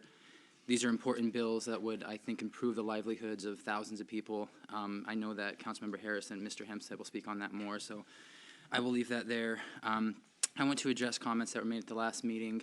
I abstained in my vote to reappoint Mayor Pena, and my reasoning was because I believe that the people should be the ones making that decision and not us. Mayor Pena made remarks responding to my comments, stating why he opposes a strong mayor system, which includes that a strong mayor would bring in a new salary. I just want to clarify, because I think this is an important issue, that I also do not support a strong mayor system. What I support is retaining our local government system as it is now, but making one of the council member positions a permanent mayor position, putting that power into the hands of the people. I do not support increasing the power of the mayor. I do not support increasing the salary of the mayor. I just support making that something that the people vote on. I also want to address the raise for the city manager. I also believe that the city manager has done a great job. He's been nothing but kind to me. He's brought on an excellent staff, and as you'll hear from later, he saved the city a lot of money. But I will be voting no. I think that it would be fiscally irresponsible for us to take a salary that's already around $200,000 and increase that by another 10%. I think we could use that money elsewhere, maybe spreading that among the staff, or maybe just finding other uses for that. And that is nothing against the city manager. I just think that it's just a little bit too much at this point. I think there's other things we could do with it. The last thing I want to address, I had a meeting a few days ago with the city attorney regarding the Legacy Foundation, and this is an unfortunate situation, and I think that we all wish it could have been different. There are ongoing issues that I hope can be resolved amicably, but I think that the positive aspect of it is that we're nearing a situation where we may be able to move on and we can all move forward and help the city in a new normal. I think for those who want to go back to the way that things were, I frankly, for better or worse, don't see that happening. I think it's the city's prerogative to make sure that donations that are meant for the city go to the city and are spent by the city. At the same time, I think the Legacy Foundation has a reputation and a rapport with citizens that's good enough where they can continue to operate and continue to bring change in the city, and I hope they do. And those are all my comments for tonight. The rest of the agenda is pretty simple, straightforward, and easy to support, such as the Art Commission appointment. So thank you all for coming out. Councilmember Pennington. Okay, thank you. Well, thank everybody for the kind words and accolades tonight. And so as we move on, and I want to address some comments that were made last week relative to the Legacy Foundation and some of the accusations made about the city manager. It's important to understand that, and I would agree with Council Member Martinelli on that it is an unfortunate situation. It's an unfortunate situation that it occurred, and it happened to be on this city manager's watch that this was discovered. These actions were discovered, and there was an ongoing investigation. There was an allegation that folks were not invited to come and tell their side. Well, they were. You look at the public record and you look at the investigation, but they declined. And then there was someone who spoke about power and corruption and it could be good or bad, and that the city manager was doing all these things. Well, let me remind everyone that one, he has an obligation when something wrong happens, and he has an obligation by law. The council has an obligation by the oath that you took of office to support the Constitution of the United States and the state of Washington and the laws therein. And all of the actions that were taken were done with the city manager, the attorney, and the city council. Because the city council is a governance piece. And it is really unfortunate that this had to happen. And some of those folks had no idea what was going on, and others did. And some of those folks are our friends, our neighbors. And on the human level, that's tough. And that's one of the things I talked about earlier about how it takes a toll on you personally. But on a governance level and on a city management level, we have to abide by the laws and the rules that are given to us by the state of Washington, by our own ordinances, and also by other outside agencies such as the state auditor's office that mandate us to do certain things. And so it's extremely unfortunate and unfair that the city manager is the one who takes all that heat. Those are decisions made as a council and as an administrative staff, and they're made together. We know everything that was going on. We were told at an early stage, and the investigation went on to the point that it did. And so we are required to seek funds that are due to the city. And that, I know, is evoking a lot of emotion with a lot of people. But it's what we have to do. It's what we swore that we would do when we filled these seats. So I think the city manager gets a bad rap on a lot of levels. And I'll speak some more about some of what he has done later on in the meeting. But, folks, that's the way it is. And for those of you that work in the law and know the law, you know what it is. For for those of you that want to read the report, I would really hope that you would. And take the time to do that. And, you know, it really isn't just him. We're all in this kettle together, and we're doing it the best way that we know how based on our legal advice and what's required by us, by statute. So that's all I have.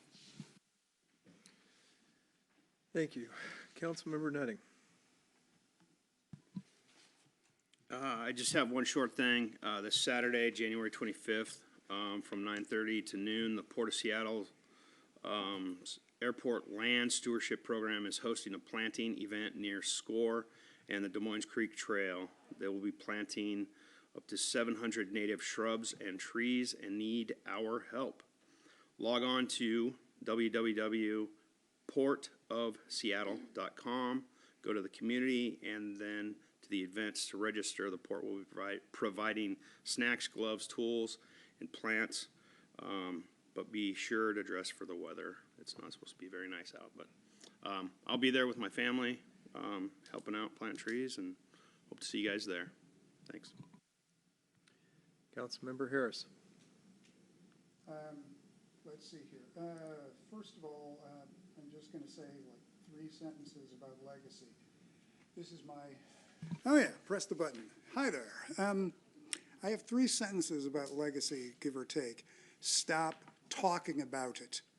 It is a terrible rift in this city, and it would be best if everybody, I mean, just, you know, it'll be handled privately between the parties, and all it does is just inflame.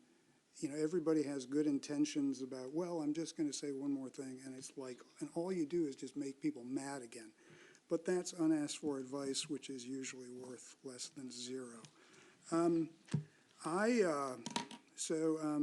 Last week I attended a Reach Out Des Moines meeting, and this is one of those wonderful things that go on in the city that not enough people know about. It is an organization that is funded by a grant, and I wish that the person from Chi Franciscan was still here, because they run the meetings, and it's a group of school teachers, people from King County. Our Tanya Seabury is there, and the goal is to help children reduce juvenile violence and arrests, and they have done miraculous work. The number of juvenile arrests since 2013, it was like 68 or 70, and now it's down to less than 20 per year. This is a fantastic story, and all it requires are very, very simple things, just helping kids get to school on time, making sure they have their uniform. Really trivial things make huge differences, and I am hoping not enough people and families that could benefit from it know about the program, and it is my strongest desire to try to help them find ways to get the word out for families that could be eligible for their services, and just to tell the public what they're doing. I spent a lot of time over the last week, and will do so next week, on this port packages bill thing, which looks like it's actually going to happen. How about that? Ironically, I've gotten a lot of messages from people who are like, hey, I don't have a port package, you know, like, why should I care about it? I care about the flights going overhead and so on. And I would just say again, if you are concerned about the airport, the flights, the noise, the pollution, be of good cheer. This bill is the first time since like forever that the port has accepted responsibility in any way for the impacts of SeaTac Airport. I mean, they are saying, yeah, sure, we did a lot of things wrong when it came to installing these port packages. We will accept responsibility, And that is a major cultural change. It opens the door to a lot of other improvements, including flights over our head. The change in the attitude of the Port Commission is significant. This kind of thing would not have been possible even 2 years ago. So, you know, even if you don't have a port package, think of this as a very positive step. And let's see here. I was at the Highline Forum, or the skateboard. Yeah, I was at the Highline Forum too. But I was at the skateboard the other day, which is King County Transportation, and Council Member Deputy Mayor Mahoney will speak on that. But he told me to say that it might be nice. They have a grant program. I'm learning all about the myriad number of grants around here. And they have a grant program which could be eligible for bike trails and walking trails. And it is also one of my more profound desires to get the Barnes Creek Trail, that last 2 blocks of swamp, filled in. Before I die, I want to see a really nice trail that hooks up with the King County system. And beyond that, yeah, go plant a tree on Saturday. That concludes my report. Thank you. Councilmember Buxton. Thank you, Mayor.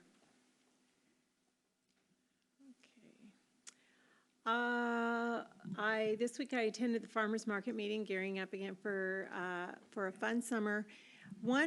I would say one of the most interesting parts of the conversation was they are redoing their logo, doing some rebranding work. And so I wanted to put out the possibility, I know that there's been rumbling about talking about our logo, and the police just finished redoing their logo, and actually the farmers market logo, the most popular option that they're thinking of, it is planning on incorporating some of what the police logo did. So what I want to put out on the table is there a place to put this conversation in, refer it to committee, or is this a question to bring to the council, what the council thinks? You know, I'm not could be positive, but isn't that already on? Economic? So I think, yeah, so we've had some discussions about doing branding and marketing. For many reasons, we didn't move forward last year with those, but I anticipate we will this year. Okay. And that could be a function of that, probably in economic development. So I think at the planning retreat, potentially in March, is a great time to prioritize that relative to other things. Okay, great. Also, I attended the Federal Way Link extension. They're celebrating the beginning, moving the extension to Federal Way from the Angle Lake Station out to Federal Way. And just another great thing, you know, several electeds were there. Adam Smith was there. Dale Constantine was there. We had some federal representatives there. And just the ability to be able to connect with them. Lindell, who is from Adam Smith's office, I was able to chit-chat with her and just thank her for their assistance in helping us with our marine fisheries situation with the bulkhead moving forward. Just one more thing, you know, I'll probably talk about it later, but the relationships that our city manager and our leadership team have out in our region, helping us to move forward in some of these things. If we didn't have these kinds of relationships where we could just call Adam Smith's office, hey, can you help us out? Sure, a couple calls, and now we're moving forward again. Just helps me to appreciate that more when I'm out in the community, and wow, we've got these relationships. Moving forward to the consent agenda, number 3, fabulous. This field that we're going to be getting, clinics, ball giveaways, camps are all going to happen up there, so great. Number 4, if the Guild is happy, finance is happy, a new processing program's coming soon, life is good. That's great. I'm glad that that's moving forward. Well, I wanted to welcome Eduardo to the Arts Commission. I'm not sure if he's here, but welcome, Eduardo.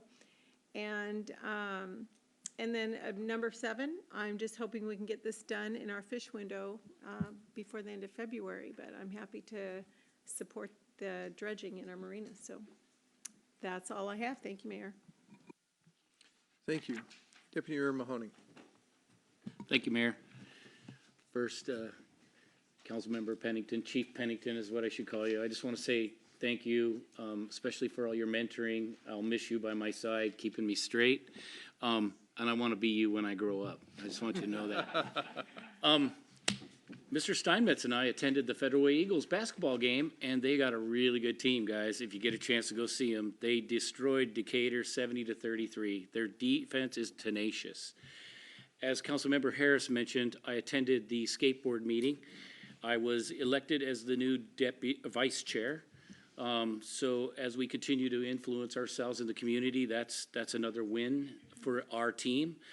The biggest issue they talked about was the 976 issue in the legal. So as you well know, AWC is one of the entities that's representing a lawsuit. Basically, what the governor's done is put what's called a project pause on everything. And I know that we're going to talk about the legislative agenda and stuff, and what we can do to push the Gateway project forward has been highly recommended. But essentially, there's going to be a hearing on the February 7th. This gentleman from AWC believes that June will be the appeal, and it could take, 695 took nearly 3 years, and they expect something of the similar note. They're not sure if the legislature will do something in response to that, like they did in 695, where they changed the $30 tabs, even though the thing pursued into the courts. What's concerning to me is I think they might be saving the funding for the car tabs with the SG3 valuation and not incurring the charges for the electric vehicles or the TBDs. That's the concern with the cities right now, when honestly it probably should be the other way around. You should specify what the TBD is. Oh, Transportation Benefit yeah, District. Transportation Benefit District. If you guys look on your car tabs or what used to be there, you would see it's now Transportation Benefit District, I think is listed out, but it used to be TBD. Thank you, Mayor. Anyway, so that's going on. They're working on some other things and trying to find ways that we could get alternate sources of funding for our transportation projects locally. I attended a Destination Des Moines meeting here last Tuesday. It's exciting to hear all the things that are coming on. We will be having Randy Hansen playing a band on Friday of the Waterland weekend, and he will be the Grand Marshal of our parade. So we're going to pay homage to Jimi Hendrix and also the Spanish Castle. So I'm excited about that. I also have to compliment item 3. Something I do, because I'm a basketball fan, is I've gone up to Midway Park and bought nets, put them up, and it's always heartbreaking when I come back a week later and they're down. But I love the fact that we're going to make an investment in that part of the community. And with that, I'll hold my comments on Michael Mathias for later. Do you want to comment on this afternoon? Leona? Oh, I'm sorry. Thank you very much. It happens. I didn't even have time to put it down. So the other exciting thing is we have the headquarters for Liona 242 up on Pack Highway. And I attended the signing. Dow Constantine, Deborah Juarez from the Seattle City Council was there, and a few others. But it was a signing, so there's a sponsorship and a partnership between Local 242 and the new hockey team that's going into Seattle. So it's really exciting. There was a few officials from NHL, but they failed to disclose the name of the team. They're still holding on to that, but the rumor is it's going to be the Kraken.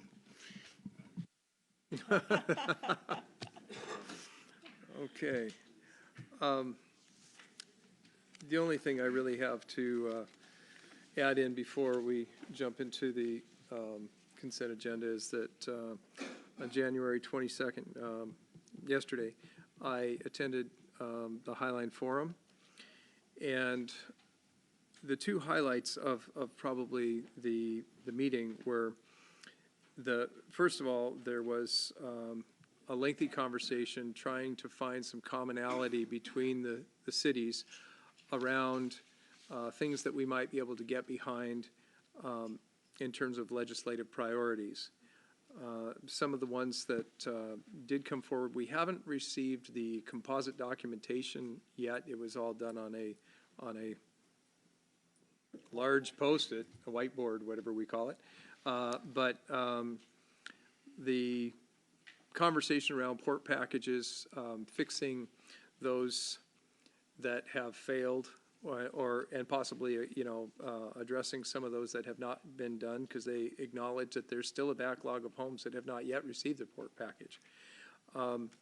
There was a comment made about that the port wanted to be clear about what a failed package, what that terminology would indicate, and they wanted a test behind it. We spent a little time in clarification pointing out that a failed package is not necessarily one that lets in more noise. It could be one that lets in exterior water, or water. It could be a variety of things. Some of the early homes that were insulated, well, let's just say they learned things from the process as they went through it. So getting that addressed, it was part of the discussion. So anyway, there were folks that got behind that. The gateway projects around the completion of SR 509, there's concern because of the I-976 impacts. That was mixed, a little bit mixed in its reviews. We did bring up from the city of Des Moines a passenger-only ferry, and that was met with, especially from the port, some interest.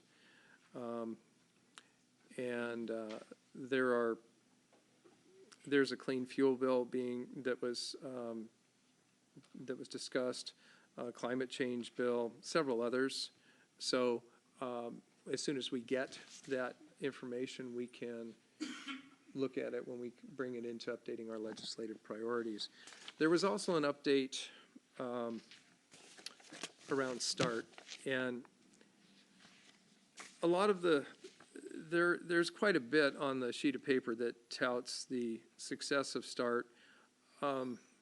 However, I will say, this is my opinion, I'm not speaking for the council at this point. Although there has been some voluntary progress in certain areas, I don't think it's at all what the community is looking for.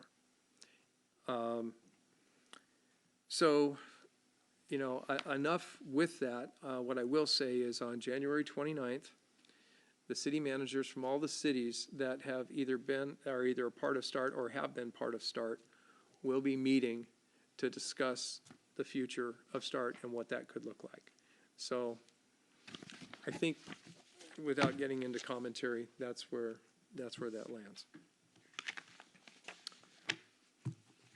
And from that point, I will ask the clerk to please read the consent agenda. Item 1, approval of vouchers. Item 2, 2020 to 2021 recycling program professional services contract. Item 3, Midway Park soccer field agreement, Rave Foundation. Item 4, memorandum of understanding between the City of Des Moines and the Des Moines Police Guild. Item 5, Arts Commission appointment. Item 6, Des Moines Municipal Court and Police Services Center security improvements, rejection of bids. Item 7, Des Moines Marina maintenance dredging project, contract award, American Construction Company, Inc. And that concludes the consent calendar, Mayor. Is there a motion to approve this consent agenda? So moved. Second. Motion. I would like to remove one item. If you would, I'll call that question. Please give me a moment. Motion was made by Councilmember Pennington, seconded by Councilmember Buxton. At this point, does any council member wish to remove any items? Yes, Mayor, I would Councilmember Harris. I would like to ask that item 7 be removed. Okay. Anyone else? Okay. So at this point, we will deal with items, the items down through item 6. Item 7 is not in the consent vote. So all those in favor of the consent agenda, with the minor exception, please raise your right hand and say aye. Aye. Opposed? Okay. Passes 7-0. At this time, I will go to Councilmember Harris to discuss the Des Moines Marina dredging project. Mayor, I just had a quick question for the harbor master. He is not being blindsided. It's just, last minute thing. Sorry about that. It's okay.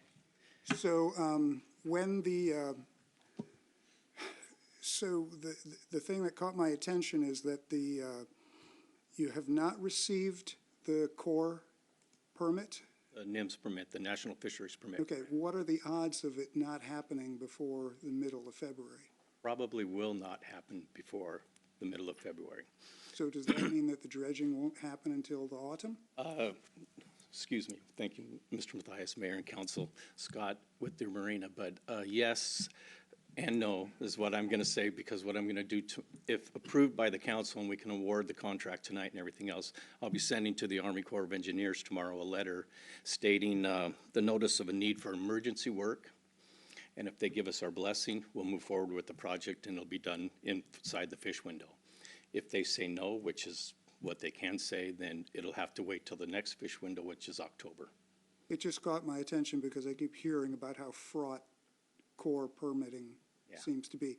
So, hopefully, last question. If it does get postponed until the autumn, it looks like we're getting a pretty sweet deal on this. We are, yes. So, because the boat, the barge is heading in this direction. So it's not going to be heading in this direction in the fall. So will we still get the same deal? We'll still have this, it's still written in the contract and the price is still the same. They'll just be coming from, instead of on their way back to Tacoma, they'll just come to Tacoma to here. I just asked because there was this one little clause about an alternate contract possibly, or a price adjustment, but, not just for the additive thing, but beyond that. And I'm sure there will be some talk about that when that time comes, if it does become in October. But like I say, the contract, it is stated in the contract that it is still the good price. And so, like, it sounds like we've got this money we're setting aside every year for, like, the next dredging. Correct. So even if it goes up a little bit, we'll still have enough money set aside 10 years Correct. from now. And the money with the savings from this contract, we still have a little bit there in case something does happen before October. Very cool. Thank you. Oh, thank you. Any further discussion on that? Is there a motion to move the Des Moines Marina dredging project contract award forward? So moved. Second? Motion was made by Councilmember Martinelli, seconded by Councilmember Buxton. Any further conversation? All those in favor, please raise your right hand and say aye. Aye. Nay? Passes 7-0. Okay, that takes us forward to new business. We have, our first item is a discussion of the 2020 City Council legislative priorities. Thank you, Mayor. Let me start while Anthony makes his way to the podium.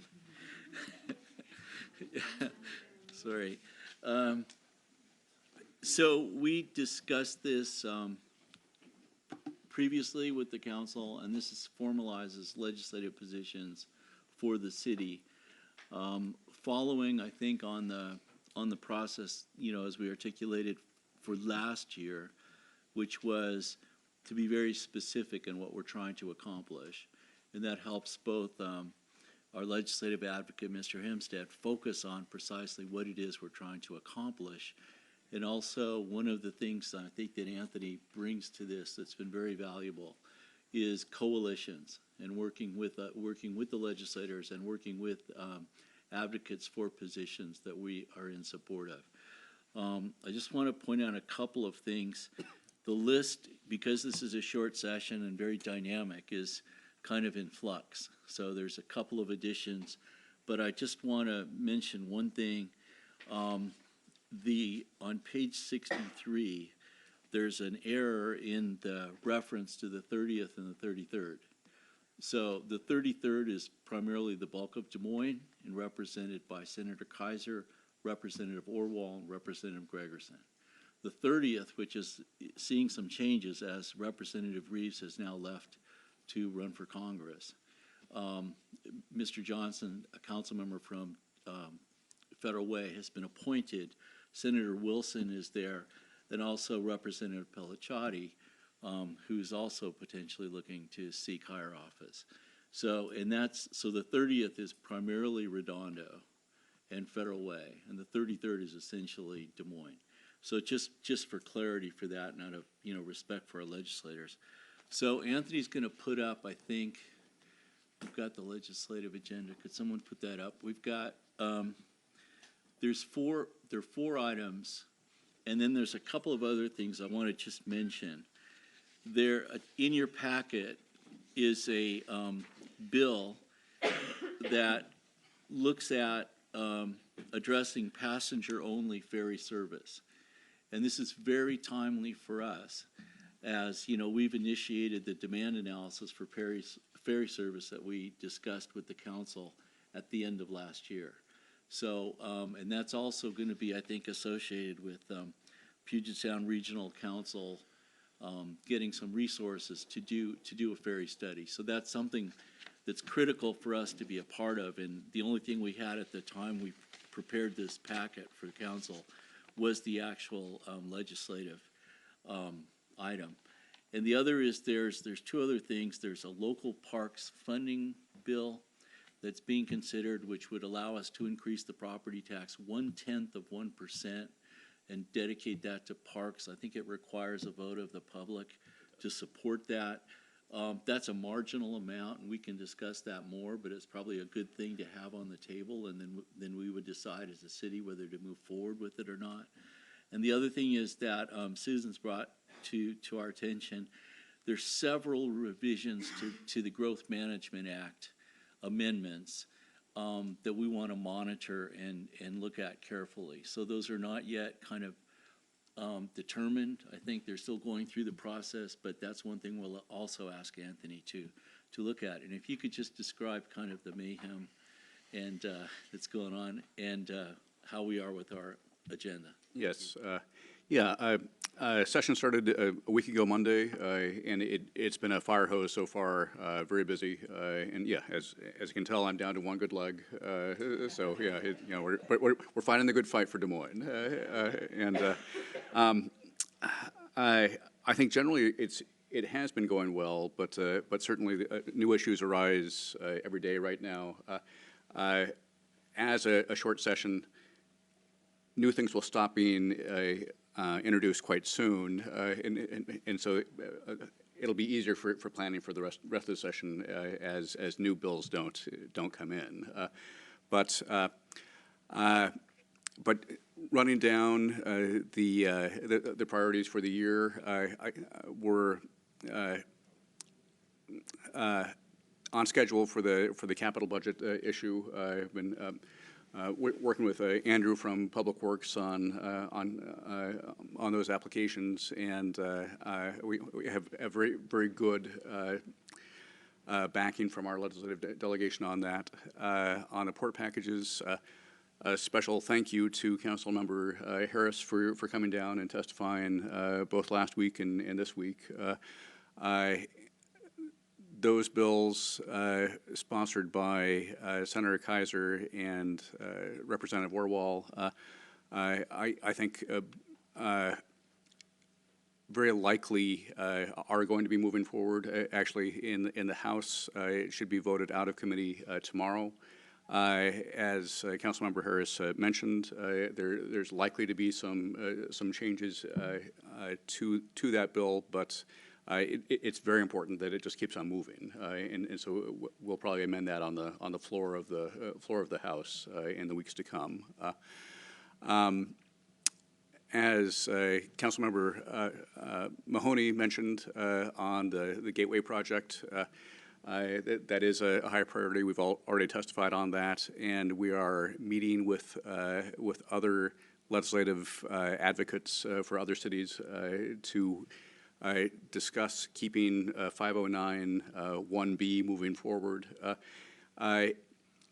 it is a huge issue with 27 different projects being on hold across the state.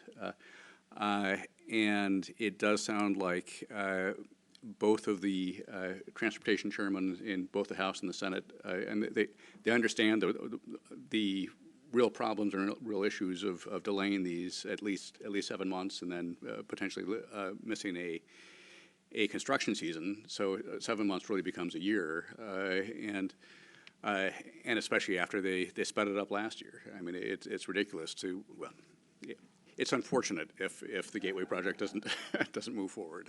We don't want to criticize the governor too much, but and then yes, many other issues will be arising, and I'm in very regular contact with your city manager and public works staff and Susan and others as issues come up that we need to comment on, and so the city is being very, very proactive on a variety of different issues. The ferry bill that Michael mentioned will be up for hearing on the 29th, and it is nice that it's being sponsored by the chairman of the Transportation Committee from Tacoma, so there's a good chance that will actually move. Okay. Any issues or comments or other things you'd like me to respond to?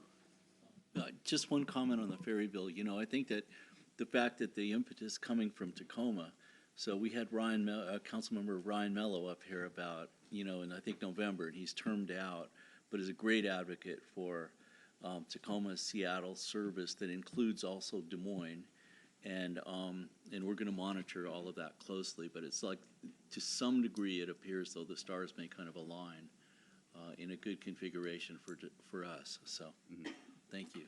Okay. If I could, there was several of these were obviously discussed at the Highline Forum, but one bill came up that I want to bring it up. It's, and I don't know the specifics of it, but Representative Orwell has a bill that she's working on to, again, effectively try and reduce the amount of human trafficking that we have in this area. The Port of Seattle it's a very big issue for them as well, and given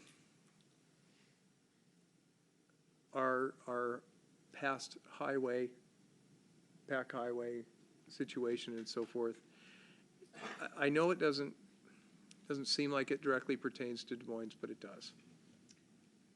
And I think that at a minimum, and I don't know how much even Anthony knows about it, but I feel like Representative Orwell is there for us on everything, and this is a key issue that she'd like to see move forward, and I would like us to at least offer her our support on this issue. Anthony, you have anything you want to add to that?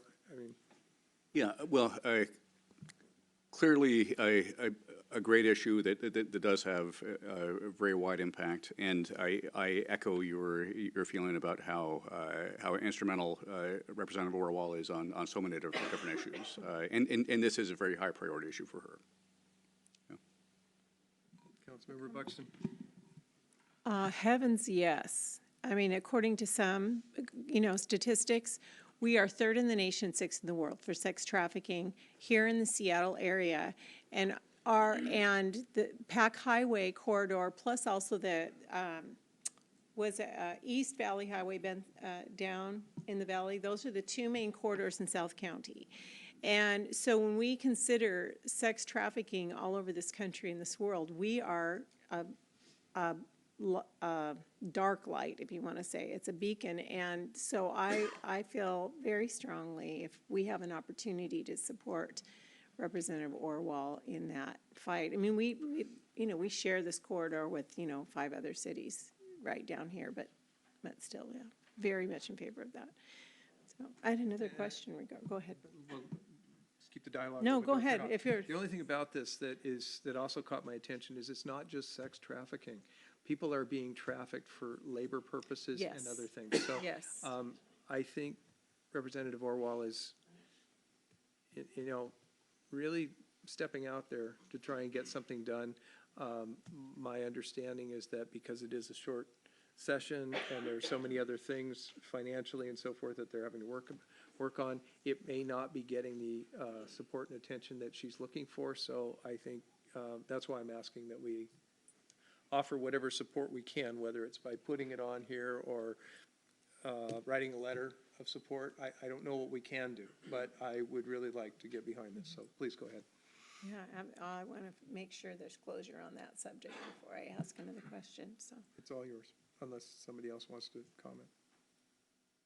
So are we then, in regard to these, is this the final, is this a draft? Will it be rewritten and then submitted to the council, or this is it tonight? When we say, yeah, we really like these 4 points, just go for it, and we won't see it again? Well, I think it's a guidance, right? So right. having a formally adopted legislative position helps Anthony in terms of what the city is supporting. We tried to leave number 4 relatively open for some of the issues that I mentioned. We can articulate those specifically, but I think what we'd like is, at least in principle, the council to pass a resolution in support of this, so we can go forward and advocate for those with that support, which we've been doing. I mean, de facto, we've been doing that because we know where you guys are coming from, but we need some formal closure. I just had a little bit of input on that's just me, the grammar and the sentence, the paragraph construction. So because if it's going to be a document, for example, I'm going to take our legislative priorities with me and submit it to the SCA. We may take them other places. So if it becomes a document that we present in a professional setting, I have feedback on that, but I don't know if that's for the dais or not. Yeah. Just a quick comment. Yeah. So I think what council could do is you could pass it in principle. If there are Scrivener errors type thing that you would recommend, we can modify Okay. it. And then one more thing. So could we add, let's see, currently staff is monitoring, when it comes to the action sentence in number 4, add particularly policies and legislation that protect or enhance the local authority of cities. I know that some of the items in the Growth Management Act, I know we dealt with that in Vision 2050, that there are challenges with the local authority of cities, that we get these unfunded mandates, things like that. So I didn't know if that could be just an addition, like an extra emphasis. Do you want me to? Okay, I move that we add the phrase, particularly policies and legislation that protect or enhance the local authority of cities, into the middle of item number 4. I'll second it. Thank you. Any discussion on that? It is a key issue, and you're just adding a sentence. Yeah. And you're not changing. I think it's great. It's a great suggestion. Okay, thank you. So we have a motion. Any other discussion? All those in favor of the motion, please raise your right hand and say aye. Aye. Aye. Nays? Nope, passes 7-0. Then we have to go back to, is there a motion to approve the 2020 City Council legislative priorities as presented and amended? Councilmember Nutting? So moved. Second. Motion made by Councilmember Nutting, seconded by Councilmember Pennington. Discussion? All those in favor, please raise your right hand and say aye. Aye. No nays? Okay, passes 7-0. This takes us forward to our next item.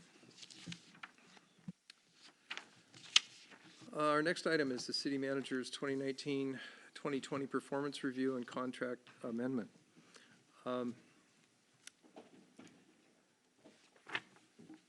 I'll open this discussion tonight by saying that it's very hard to, and I truly understand, to articulate all the things that Michael Mathias does and has brought to the city. And a lot of people look at it and tie it to compensation. We can have the discussion about what it was like when he came and where we are now. And that's not an insignificant conversation, but we've had it many times. When you look at the leader of over $100 million organization with the number of employees that we have, and the fact that we're a multifaceted business. And what I mean by that is we're not a trucking company, we're not an airline. We have to take care of roads, infrastructure, laws, legal issues. We have a law enforcement team. There's all these things that we have to do. You really have to be qualified to do this. And people will say, well, but what about this city manager and that? How do we get the comps? Well, you do look at what the other city managers make in the region, but you also look at what do they bring to the table. Michael Mathias has several master's degrees in economic sustainment and economic development from very prestigious universities, Oxford, Cambridge, and the University of California. He also has a lifetime of experience working in the public and the private sector, building relationships and changing the future of many organizations. Ours is one. With Michael comes all of that. And I can understand that people don't necessarily appreciate what a CEO makes, but I can tell you that there are organizations that I am truly familiar with, and it won't take anybody a long time to find organizations like this, where they have far fewer responsibilities, they are more pointed, they have far fewer staff, and you'll find that the leader of that organization makes $300,000-$400,000 and gets bonuses. When you get into other situations, you'll find that you're out of the $100,000, you're into the millions. I'm not suggesting that we go there, but what I am suggesting is you have to value the people that you have, and you have to pay them, because if you don't, they just go someplace else. There's a lot of opportunity out there. And frankly, Michael, with your credentials, you could work anywhere you want. And you know it. I know it. And so do you. But we're lucky to have him here because he's chosen us. And because he has chosen us, there's many things that have come our way. It doesn't take much to look around in this city and see how far we have come in just the past 4 to 5 years. And that's the time that Michael's been on board. Yes, when Michael first took the job, first of all, I was surprised because it was an uphill battle to get the job, and it shouldn't have been. And in the process of doing it, there were people who chose to slander your reputation that had been spotless prior to that. But not only did he take the job, he took the job at the exact contract that the prior city manager had, who had not had an increase for several years because the performance of the city was not good and we were on our way out. And what he said when he took that job was, if I'm not earning my salary in 2 to 3 years, we're going to have another discussion, that you're going to have a problem. But he's done more than that. Since he's been here, through a variety of different channels, we have saved at least $2 million. So if anything, we should be saying thank you. He's been free. But on top of that, we are in the best place that this city has been in probably 25 years. And I can say that with all confidence, as I'm sure our former Deputy Mayor Pennington could say, because we've lived here, I've seen it. Now, is it perfect? Is it where we want to be? No. No, it's not. But we're getting there. There are challenges. You can't take all of those issues and say, oh, they're no good because this didn't get solved. The fact is, we'd all like a grocery store down there. Let's just break the ice. We're sorry QFC's gone, everything, okay, that's fine. And everybody knows the reason why. But the fact is, there's two property owners down there, and until they come to terms, it's very hard. It doesn't really matter what we do unless we can find someone that wants to take them both out of the picture, buy the property, and do something with it. But then you've got to convince a grocery store that we're still the right place to be. It's a very complicated issue, but you know what? We're closer than we've ever been. And we are moving forward. We have a lot of properties around here. It's easier for some cities to say, well, let's change up and let's redevelop, because they have a structure. Some people would say, why can't you look like this city? Because they already looked like that 60 years ago. We didn't. So what we have is what we have, and we have cranes in the city that we haven't had. We have had a lot of new development. We have, and it just takes time. I think Councilmember Nutting, I heard something when I heard him speak during his campaign where he said, from the time that you get the idea to put a building together, from the time to actually getting it to happen, correct me if I'm wrong, your experience is somewhere around 4 years? Correct. I was on the school board when we built the schools. Mount Rainier took at least 4 years. Michael's doing everything he can, and with him, he's bringing in excellent people. And the people that he's brought in, many of you see. You see all of the staff that comes up here and speaks are here. And those especially, I mean, our chief, he came. Susan Cesar, she came. And many of these people came and they took a little bit of a chance, because where they were, they had something. But now they came here because of Michael and what the council and the city has done and the community, and great things are happening because of what we have here. He is bringing leaders in that are helping us move this city forward in ways that even I don't think any of us on council could have imagined, and we can imagine a lot. The other thing that comes into play is when these folks come here, some folks have come here and they've taken a cut and pay, and they took a cut and pay because we had what was called a compression problem in our salary structure, and your CEO is at the top of that. Well, we did something about it. The fact that Michael took a lesser contract and we're catching him up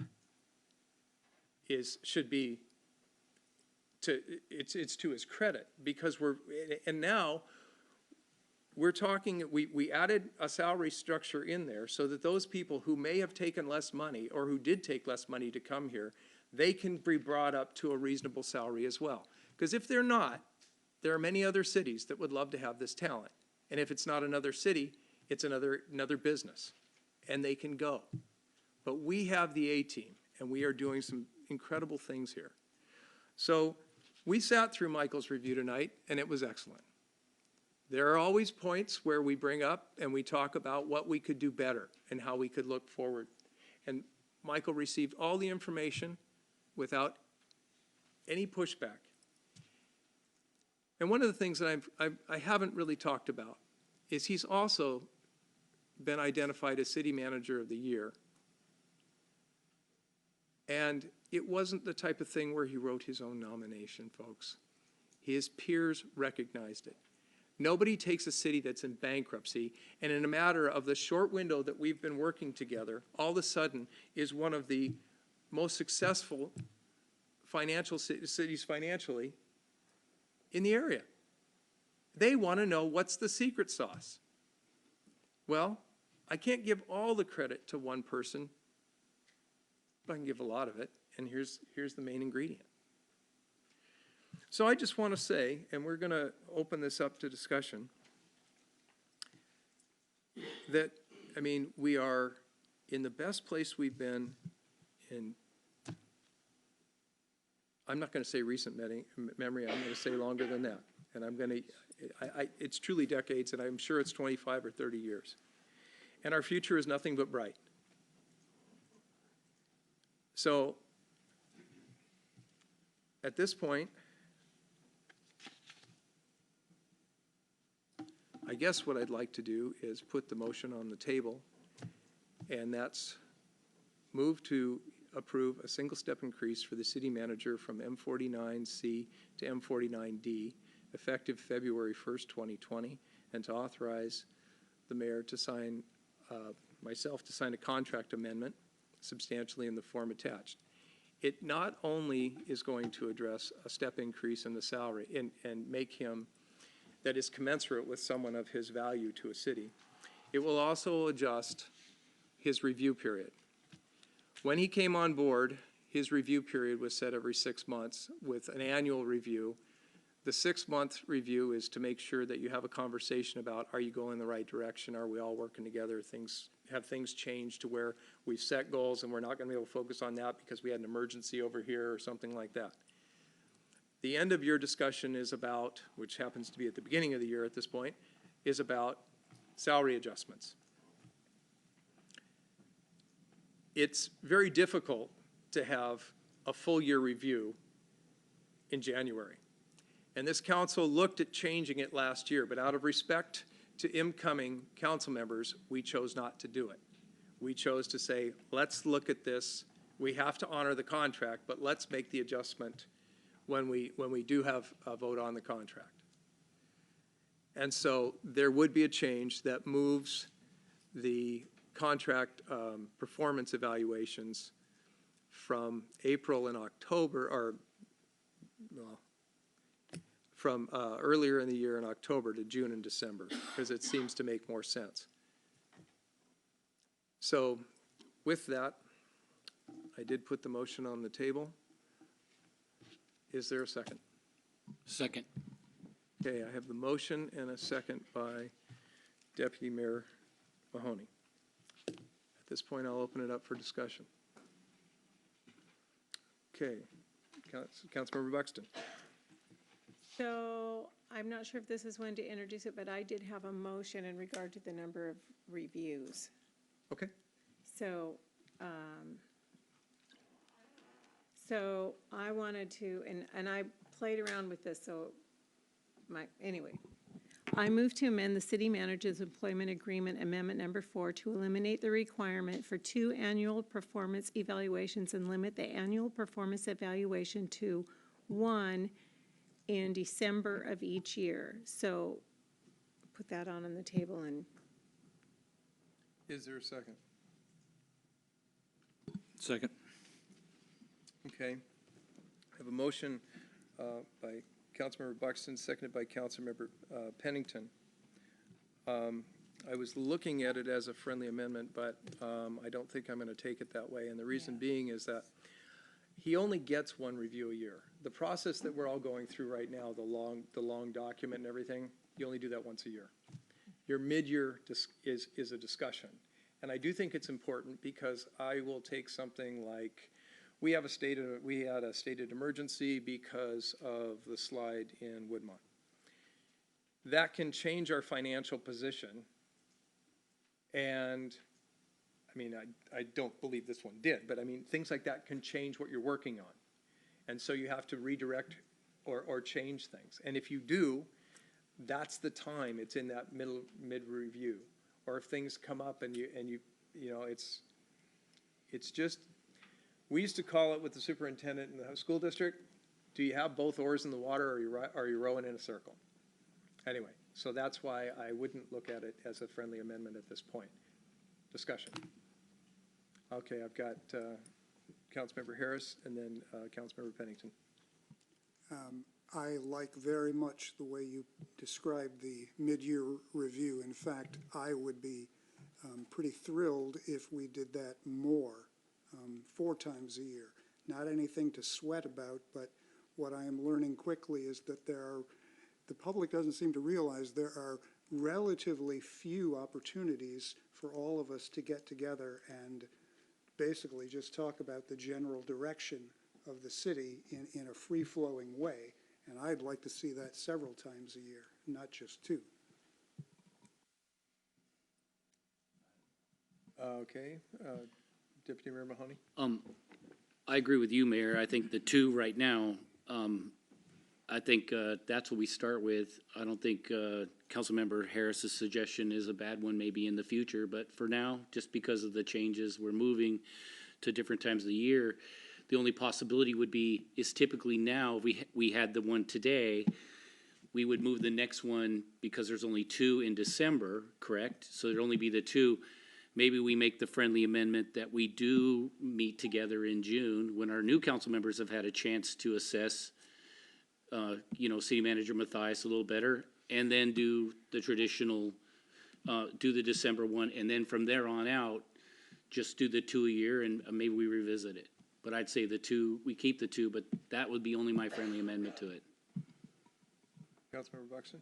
Then there was also some discussion about whether December was the best or if November might be more favorable. So depending, because of the budget season being.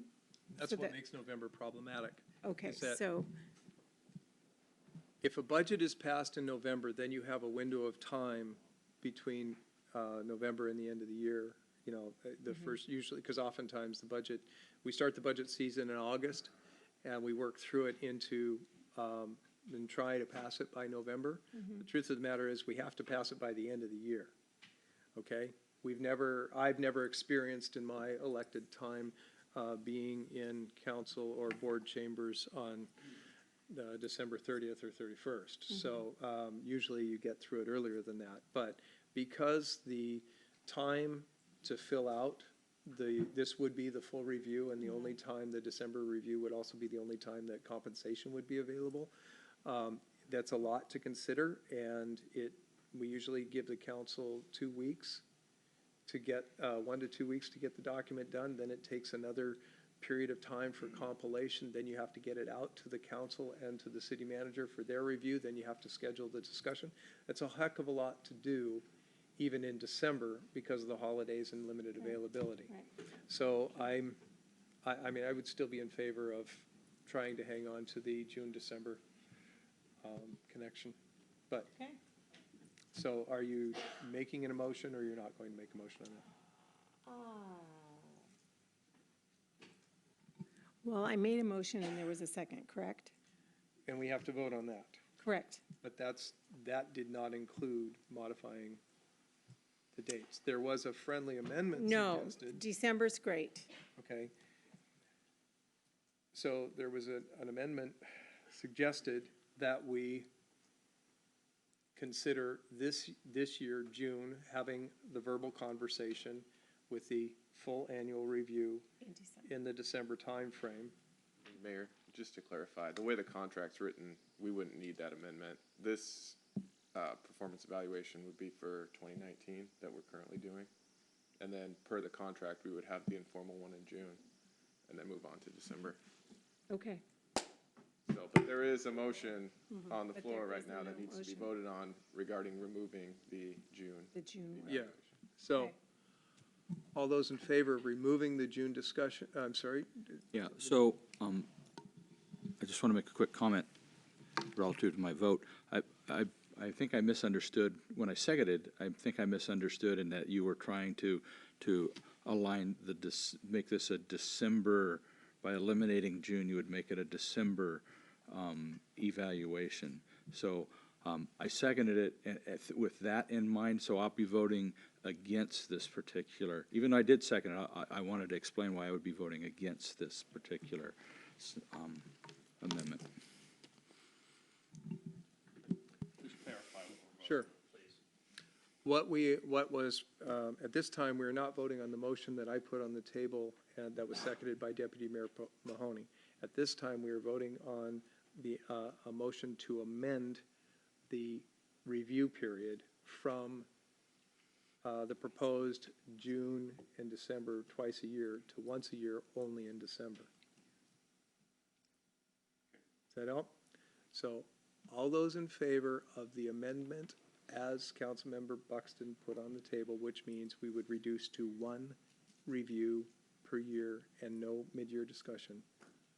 All those in favor of that, please raise your right hand and say aye. Aye. Aye. Okay. All those opposed? Nay. Okay. So the motion fails. 5 to 2, or 2 to 5. Okay, now we are back to the original motion to approve. Councilmember Pennington. Okay, before I make my motion, I'm going to make a comment. We had a lot of discussion earlier about what our city manager brought to the table, and we talked about the staff that came from other cities to work for him and be a part of the change that's going on in Des Moines. And the reason that change is happening is really because of our city manager's ability to guide his people,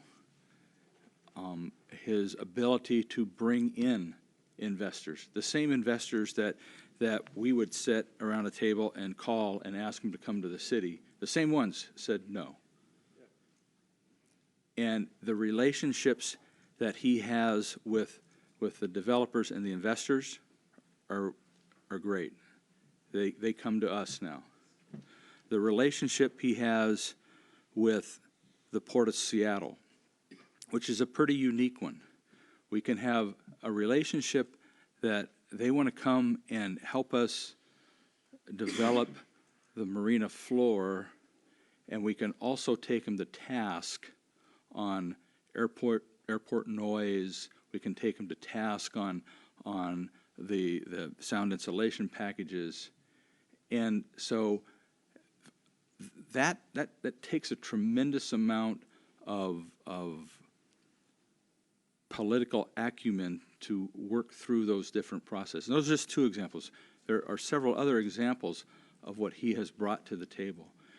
And if we lose that, then we lose this city. And I firmly believe that because in all my time here, I've been able to watch, like Mayor Pina has, been able to watch the ebbs and the flows and the disasters that have happened over time. All good intended people wanted to do things, but they all failed. And we were fortunate to have him here. And I believe that as we all do with our investments, we need to protect our investments. We need to protect our investments for the future of our families, for the future of our children, for the future of the community as a whole to continue to exist. Because we heard loud and clear a few years ago that we did not want our citizens, community members, did not want this city divided up. They didn't want to be in Federal Way. They didn't want to be in SeaTac or Normandy Park or Burien or Kent. They wanted to continue to have their city. So I'm going to make the following amendment. I move to amend the city manager's employment agreement to extend the severance compensation and benefits in Section 7A to 18 months and to delete Section 7B relating to the severance and future employment restrictions. Second. Motion was made, seconded. Is there any discussion? I'll go Councilmember Harris, Councilmember Buxton, Deputy Mayor Mahoney. I don't have words to express how profoundly I would be against such a motion. That's it. Councilmember Buxton. Well, the question should, of course, Michael should have a severance, a package that would be due him if he were summarily dismissed without right of notice or hearing, without cause. So it would not be due him if he retired or terminated at his own volition, or if he were terminated for a good reason. So there are those who feel he should not only be deprived of this package, but terminated because they don't like him for one or more reasons. So my decision in this regard will have nothing to do with whether I like him or not. Good decisions with regard to government should not be dependent on likability or personal connection on or off the clock. My evaluation needs to be based on whether a person can get a particular job done or not.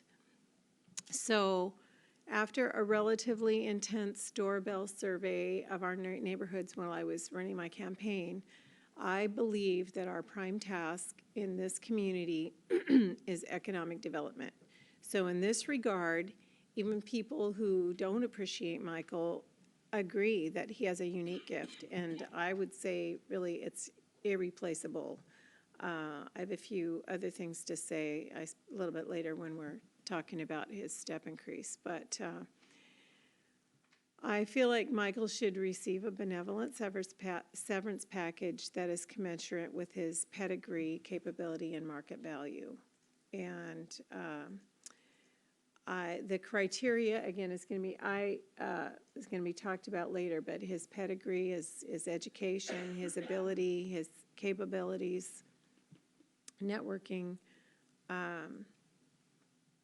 So here's the deal. If he's terminated involuntarily without cause, he should receive a severance package. I already said that. So for the reasons stated above, I believe that his market value sustains an offer of 15 months, cash out of, whatever else is on there. I want to say, when I first thought about this, I decided to do some research. There is an organization, a sister organization, a partner, sub-organization to the Washington City Managers Association. It's called the International City Managers Association. There's 3,000 members, mostly in the North America, here in the United States of America. They have provide a lot of statistics and research in regard to city managers, worldwide, state by state, nationwide. So I spend a lot of time online reading newspaper articles, watching videos, and reading what this organization puts out in regard to city managers. 15.7% of city managers nationwide receive over a year in their severance packages. It's not easy to compare them even to the standard market packages, because city managers all over the country, they're at-will employees and can be fired at any time. It's unlike any other kind of market job anywhere. Because of that, they get more generous severance packages than the average marketplace executives everywhere. It's just a very unique CEO type job. But here's the thing. I don't think Michael's going to get this no matter what we call it. We can call it anything we want. I don't want him to get it. I don't want him to get the severance package. I don't think he's going to get it. But if it ever gets to be considered in the future, my opinion about his result, my opinion about it turns into a strong statement about my opinion that it should never happen. Should he do something unethical or worthy of termination, the severance package is null and void. It's not a golden parachute. It's not a true severance package like we think of. It is only there if he's terminated without any reason, simply because somebody doesn't like it. So, in a sense, if I made it some ungodly thing, it's my statement that I don't want him to have it. In fact, I don't want him to have it so much. I don't want him to have the 6-month one that's in there already, because I want to keep him here. And I'm hoping, and I don't think he's going to be terminated without cause. That would be unreasonable. That's why, in one sense, I don't have a problem putting anything down here, because if he is terminated without cause, it's unreasonable anyway. So, I think that's all I have to say. And I will actually go with the 18 months that Vic had. I think that's all I have to say for now. Thank you. Deputy Mayor Mahoney? Yes, I also did some research on his salary. I was actually shocked the first time I saw that we had a 6-month severance. Traditionally, I think they're a little longer, more around 12 in the industry standard. You can attest to that in the fire department. So I don't think a 12 isn't unreasonable at all. 18, I think, is right because we have one of the better city managers. I think it's an insurance policy for us to protect the direction we're headed. I've seen over time in my research of the city, we've moved forward, we've moved back. What this does is assures staff and tells them what we're doing is right, we believe it, make it happen.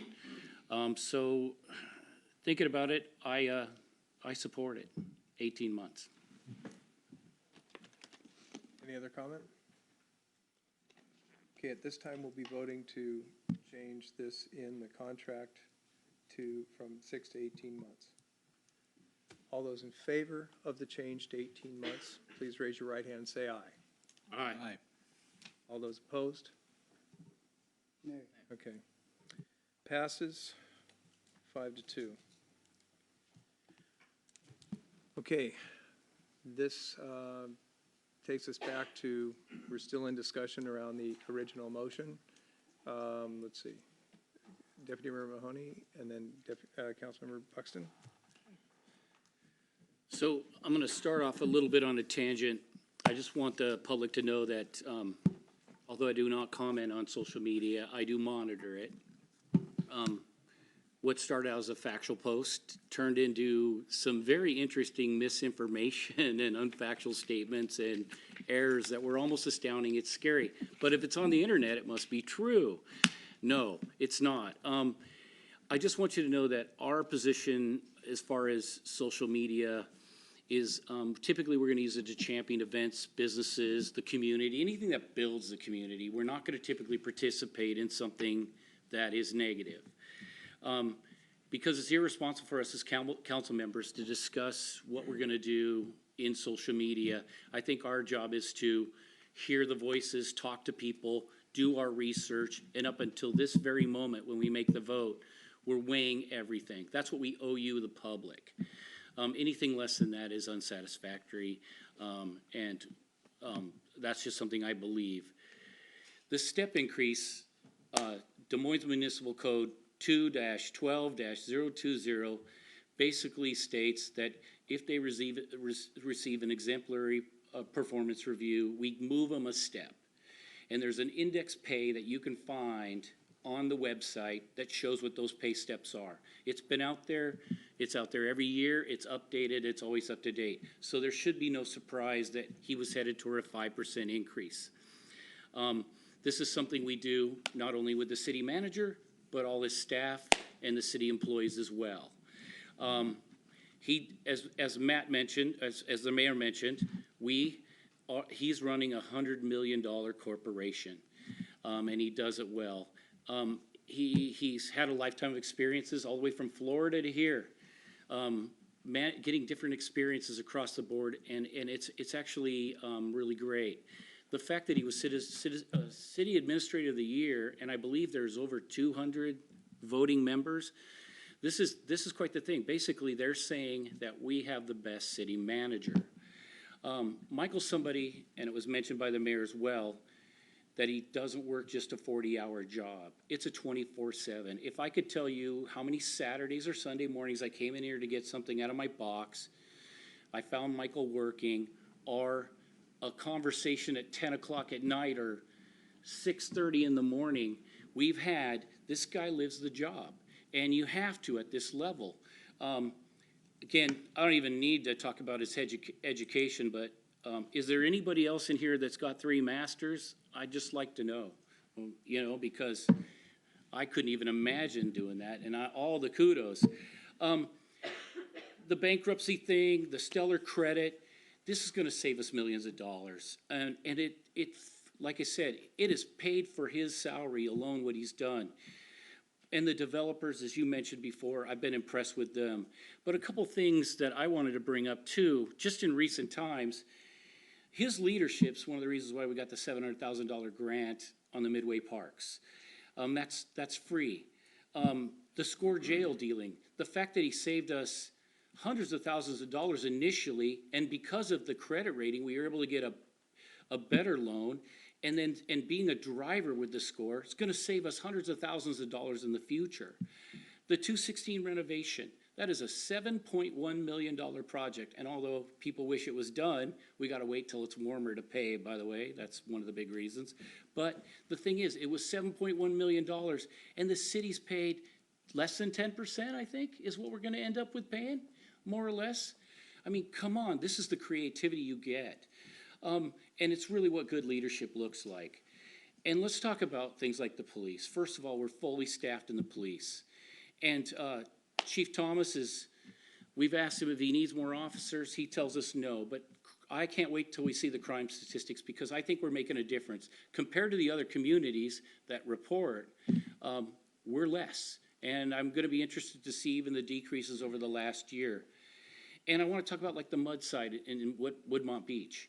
Okay, what kind of organization? That road was cleared in hours when it should have been days. The emergency declaration and the improvement there. These are the kinds of things we get. And now it's already, I know it's just within a few weeks of being fixed. And this was a slide, a very major slide. This is the kind of stuff where you get a leader that's prepared for these emergencies because he's got his team there. The next Excuse one me, is, Dick. go ahead. Because of the clock, I move to extend the meeting to 10:15. Second. Second? All those in favor, please raise your right hand, say aye. Aye. 7-0. Thank you. All right, way to take my momentum. I'm sorry, I hated to do it. I was reminded. I'll get back up in my pulpit and get going. But the other thing is you guys recall the snow, okay? Last year we had the school district come to us and they said, if streets were paved like they were in Des Moines, the kids would have went to school 3 days earlier. You know, this year they were on it. They were prepared. They've got the right equipment. This is all this leadership that, yes, we've got good people, but authorizing, encouraging it, and being prepared. We look different than the other cities, and it's noticeable. I just wanted you to know, the morning we had the snow, garbage collection happened in Des Moines, but it didn't happen anywhere else because their streets were unpassable and declared not safe for the garbage trucks. These are the kinds, so the minor inconvenience that you hold your garbage for an extra week, or you have to deal with that, isn't here. These are small things, but they're big. And I'm having trouble moving my screen, okay? You know, now I heard a few people talk about some of the things they would do with the money. One of them was pave roads. Well, I'm here to tell you, if you voted for 976, you just took $1 million out of our paving account. $10,000 and $1 million, you're not gonna do a lot with $10,000. But the thing is with Michael, he and his staff's gonna figure out ways around 976 to get this job done. In fact, I've already heard suggestions. As the chair of the Transportation Committee, I'm actually excited about that. We talked about the cops, right? Add more cops. Well, if the chief wanted more cops, they'd already be in the budget. I can tell you that. Just so you know, a typical officer to add to our force is about $250,000. And the reason why is it's the salary, benefits, and the equipment you provide. I heard the streetlight comment too. Well, this is the thing about where you can use the sources we provide. Somebody can log on, they can make a suggestion or request through our city website. In a lot of cases, a streetlight might be a PSE function rather than a city function. But we can help these citizens. We have the ways to have that service or help these citizens. The last one I heard was children's scholarships, and I think that's great. Anybody that's come to ask us for money for particular things, through whether it's our social services committee or our Parks and Recreation, we have definitely tried to provide those. My suggestion is, the one that made that suggestion is, the next time we have the round with the social services, make that application request. Also, come here to the dais and speak to us, and maybe we can look at what Parks and Recreation can do. I know one of the cities that's in particular that they were referencing is one that has 1/3 of the population and has a cash cow known as the airport. We don't have that. The bottom line here is I think we're lucky to have somebody like Michael's caliber. He's an asset to the city. He probably should be at a bigger city. And I think we should consider ourselves fortunate. you have the right to not support the raise, but I believe you're missing the big picture. That's all I'm gonna say. The increase is justified. It's actually part of his contractual agreement, and I'm gonna support it. And I want you all to remember that we get what we pay for, and in our case, I think we're getting a very good thing. Thank you. Got Councilmember Buxton and then Councilmember Harris. Well, thank you, Mayor, and thank you, Matt. You do a great job. You should be a preacher. So, yeah. So my response to this, I've just to be totally honest, I am one of the most bluest collar council members here. And I'm probably never going to be in that strata where anybody in my family gets paid that much. But my job hired here is not to compare my personal experience with what I'm supposed to be doing. My job is to find and keep a good and, if possible, a great city manager for our city. So comparing what that means, it's not comparing my life or my personal experience or anybody else in our city trying to compare their personal experience with that. It's not about, for example, area median income or comparing the average income of our city. We are hiring, it's been mentioned before, somebody to run a $100 million corporation with 175 employees and several small businesses inside, lines of business inside the corporation. So, so many things have been said already, so I'm going to skip a couple of things here. He is about the step increase and the chart. One thing I did is I thought, well, I was aware of COLAs. That's been mentioned. I've been following the Facebook posts as well. Okay, COLAs have been below 4% since the 90s, with 1 year exception. 2008, they were at 5.8%, something like that. But this is a different system in government municipalities. I learned 5% step increase is pretty average. And so I called around all the cities around here, and it's true, except for one city was at like 3-ish%, but all the way up to 6.8% in Federal Way, depending on the steps that you're at. I called, it was SeaTac,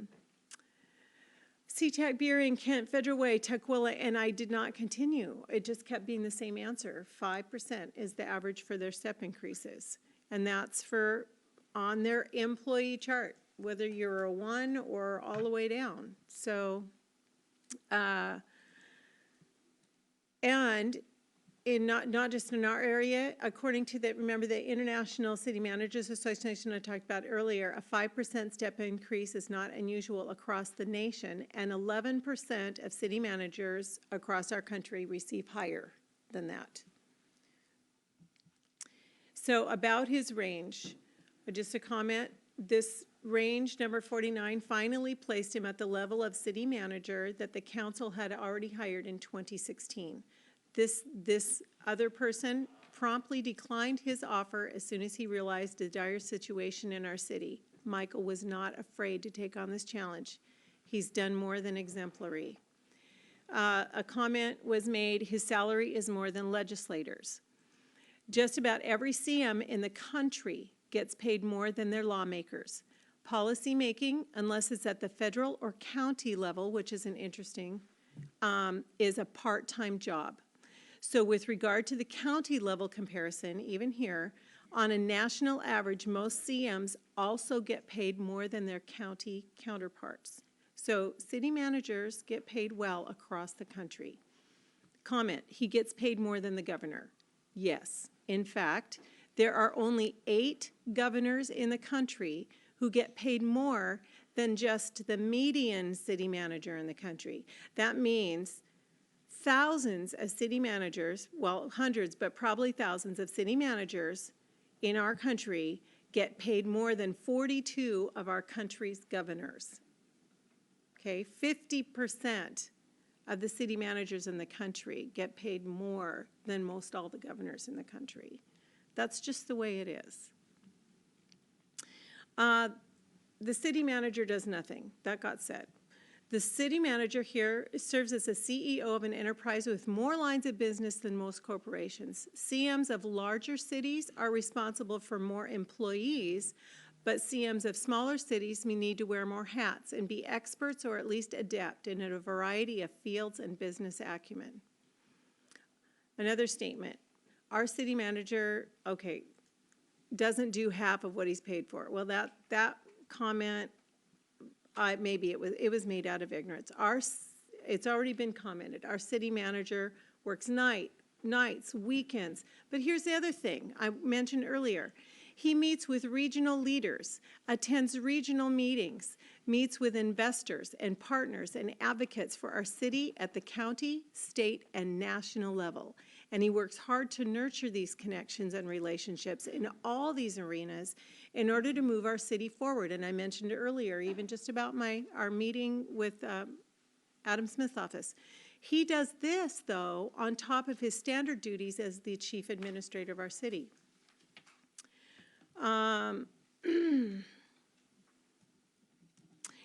He's paid too much compared to other cities. Okay.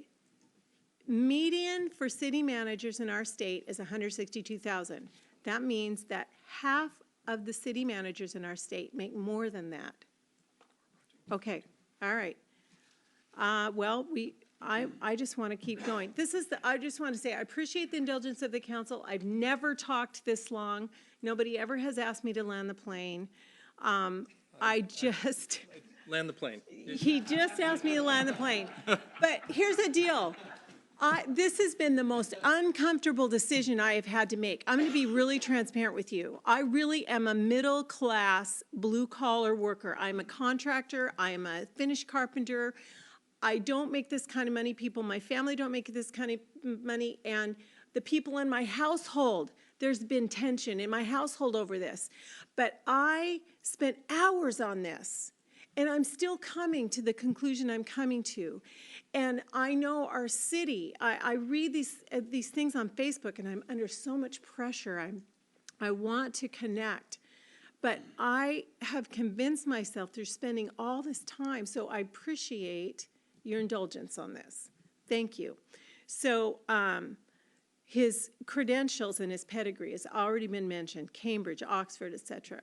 I am not sure if we can find a CM in this country with this kind of pedigree. And if we could, we probably couldn't even afford them, especially if we add the value of his regional connections, both politically and in the business community.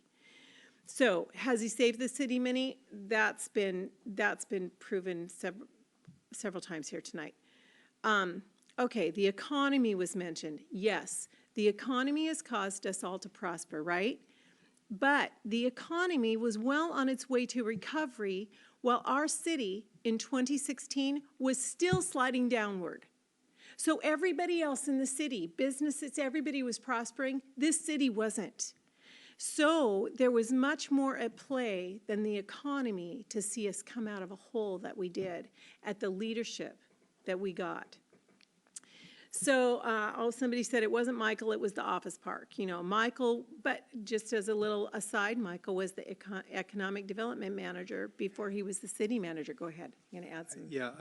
No, I'm not. I only have a couple more things to say. Fine, but out of respect to Councilmember Harris, who also wants to speak, it's 10 after. We only have 5 minutes before the meeting automatically ends, so I am proposing an extension of up to 10:25. Second. All in favor, please raise your right hand and say aye. Aye. We are live till 10:25. I'm getting You're near on the end. 2-minute warning. I'm near. You're really exceeding your time. I know I am. Thank you. Well, I guess one more thing I wanted to say was in regard to the Washington, this award that he got. That wasn't just a small group of people. It represented 200 people. 42 of them were city managers from cities across the state. I guess my last thing is economic development is huge for me. It's going to be the basis for every decision that I make. Is this going to forward us the economic development of our city? And yes, it is. So I'm going to make this. I'm absolutely going to vote to give him this step increase. Does that conclude your? That concludes my remarks. After Take a deep several breath. flybys, Councilmember Buxton has landed the plane. I am going to Councilmember Harris. So the good news is that I've lived my life on that 3-minute timer for many years. Well, touche.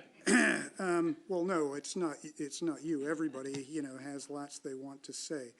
I may go over a bit just this once because it is such a, so literally the first thing that I said when I sat down with Michael after I got elected was, why on earth would anybody want this job? This is brutal, this kind of job review out in public. I wouldn't want it for any reason. But he told me he loves the job, and I believe him. I am making my decision strictly based on 2019 and based on facts. There's nothing personal involved. My kids, thought I was some distant relative of Mr. Spock. So I do not believe in raises above and beyond COLA. I do not believe in contracts that offer automatic step increases. It's like a reverse incentive, nor do I believe in long severance packages. It's not in the interest of the city because it takes you for the performance review to, like, if you say no, then you're an automatic meanie. It should be like, every year you talk about a possible raise. It's like the difference between the checkbox being filled in automatically or blank. And I want the flexibility as a city to be able to say, we've gone in a different direction, thank you for your service. And never have the thought in the back of our minds, we have to, we're saddled with this long-term agreement. There's nothing personal about it, it's philosophical with me. And I say that because Michael performs two official positions. He's the city manager and he's the economic development director. Those are two very different things. I ran my campaign on 3 issues: economic development, the airport, and communication with the public. A lot of the public is not happy with the direction that economic development has gone in this city. But I have no way to tease the two out when I'm evaluating Michael. So that really makes my job hard.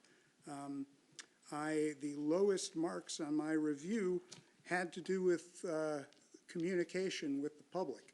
I always used to say from the dais that there are 2 ways you can view the success of a city, either from its balance sheet or from the public. All of the comments you hear positively are about the balance sheet. The city is fiscally much more sound, so as an administrator, bang up job, thank you. But the public is not thrilled about a lot of things. Our city has done a poor job on communication over the years, and most people feel like the city runs things in a fairly high-handed way. And Michael has not done anything to change that direction. It's of primary importance to me. Maybe that's a political thing, maybe that was the council's will, but it's not a good thing to have to justify, hey man, we're doing all this stuff and you guys just don't understand. It shouldn't be that way. You shouldn't have to sell these kinds of things so hard. And the fact that we do tells me, or should tell the government, that something is wrong in communicating with the public. Let's see, I'm almost done. So although all of the great financial turnaround is true, that all happened a couple of years ago. And I'm thinking about 2019, when are we going to start changing the direction to improve that communication, to make the kind of economic improvements in the direction that the public has told me that they want. So I just want to stop, without sounding unkind or minimizing.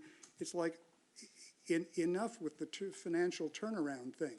Let's think about, okay, you know, when are we going to start addressing the things that the public is really concerned about? And also, the airport thing, I have been not thrilled with how the city has handled that for the last 3 years, and that's why I ran for city council. So that concludes my remarks on this. Thank you. Councilmember Martinelli, I hate to do this, I'm only going to give you a few minutes. It'll be short. Thank you. I've already gave my opinion on this. I just want to state after everything that's been said today that we've been given a lot of good reasons why we have a great city manager and why we should be really proud of that. But in my opinion, that's why he's making $200,000 a year, in addition to an incredible vacation and severance package that most of us probably wouldn't dream of. So that is part of why I will be voting no. And it isn't fair, I think, in some regards to compare to like the governor. I think it's fair to compare to, for example, Olympia or Burien city manager. They have populations of nearly double ours, and their city manager makes around $175,000. So again, nothing against our city manager. He's done a good job. I just don't think this is what the public wants. I don't think it's fiscally responsible, and that's why I'll be voting no. Any further discussion? Okay. At this point, the original motion stands with the amendment of the 18 months that has passed from the council. So we are voting on the original motion to approve the changes to Michael's contract, including the single-step increase, the adjustment of severance, and the adjustment of review period. Just to be clear, all those in favor, please raise your right hand and say aye. Aye. Opposed? Nay. Okay. Passes 5-2.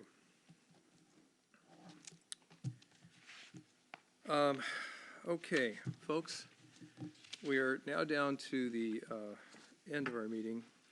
Before I take us to the final step, one of the things that I forgot to mention in my report today, and it will come back in February, it's not possible for a council, nor is it advised for a council to encumber future councils, but we have an Officer Underwood fund, and it needs to be looked at every year, not just when it's thought about.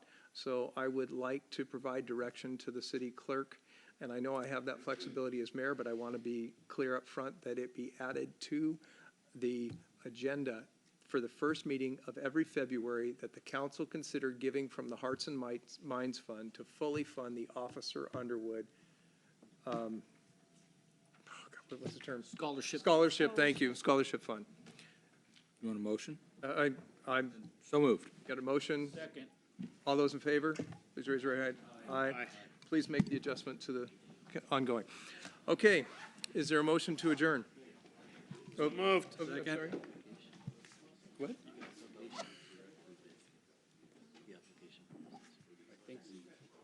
Oh, my, geez, okay. Sorry, can't get you there, guys. Real quickly. So this is Councilmember Pennington's last meeting, and the application to file for Vic's unexpired term will be on our website, and it will be shared on social media tomorrow. Applications are due back to the city clerk by 4 p.m. Monday, February 3rd. Our next council meeting will be a study session on February 6th, where the council will begin to interview council applicants. Is there a motion to adjourn? So moved. Second. Give it to him. You want to take us home? Sure. All those in favor? Raise your right hand and say aye. Aye. Aye. We are adjourned. Opposed?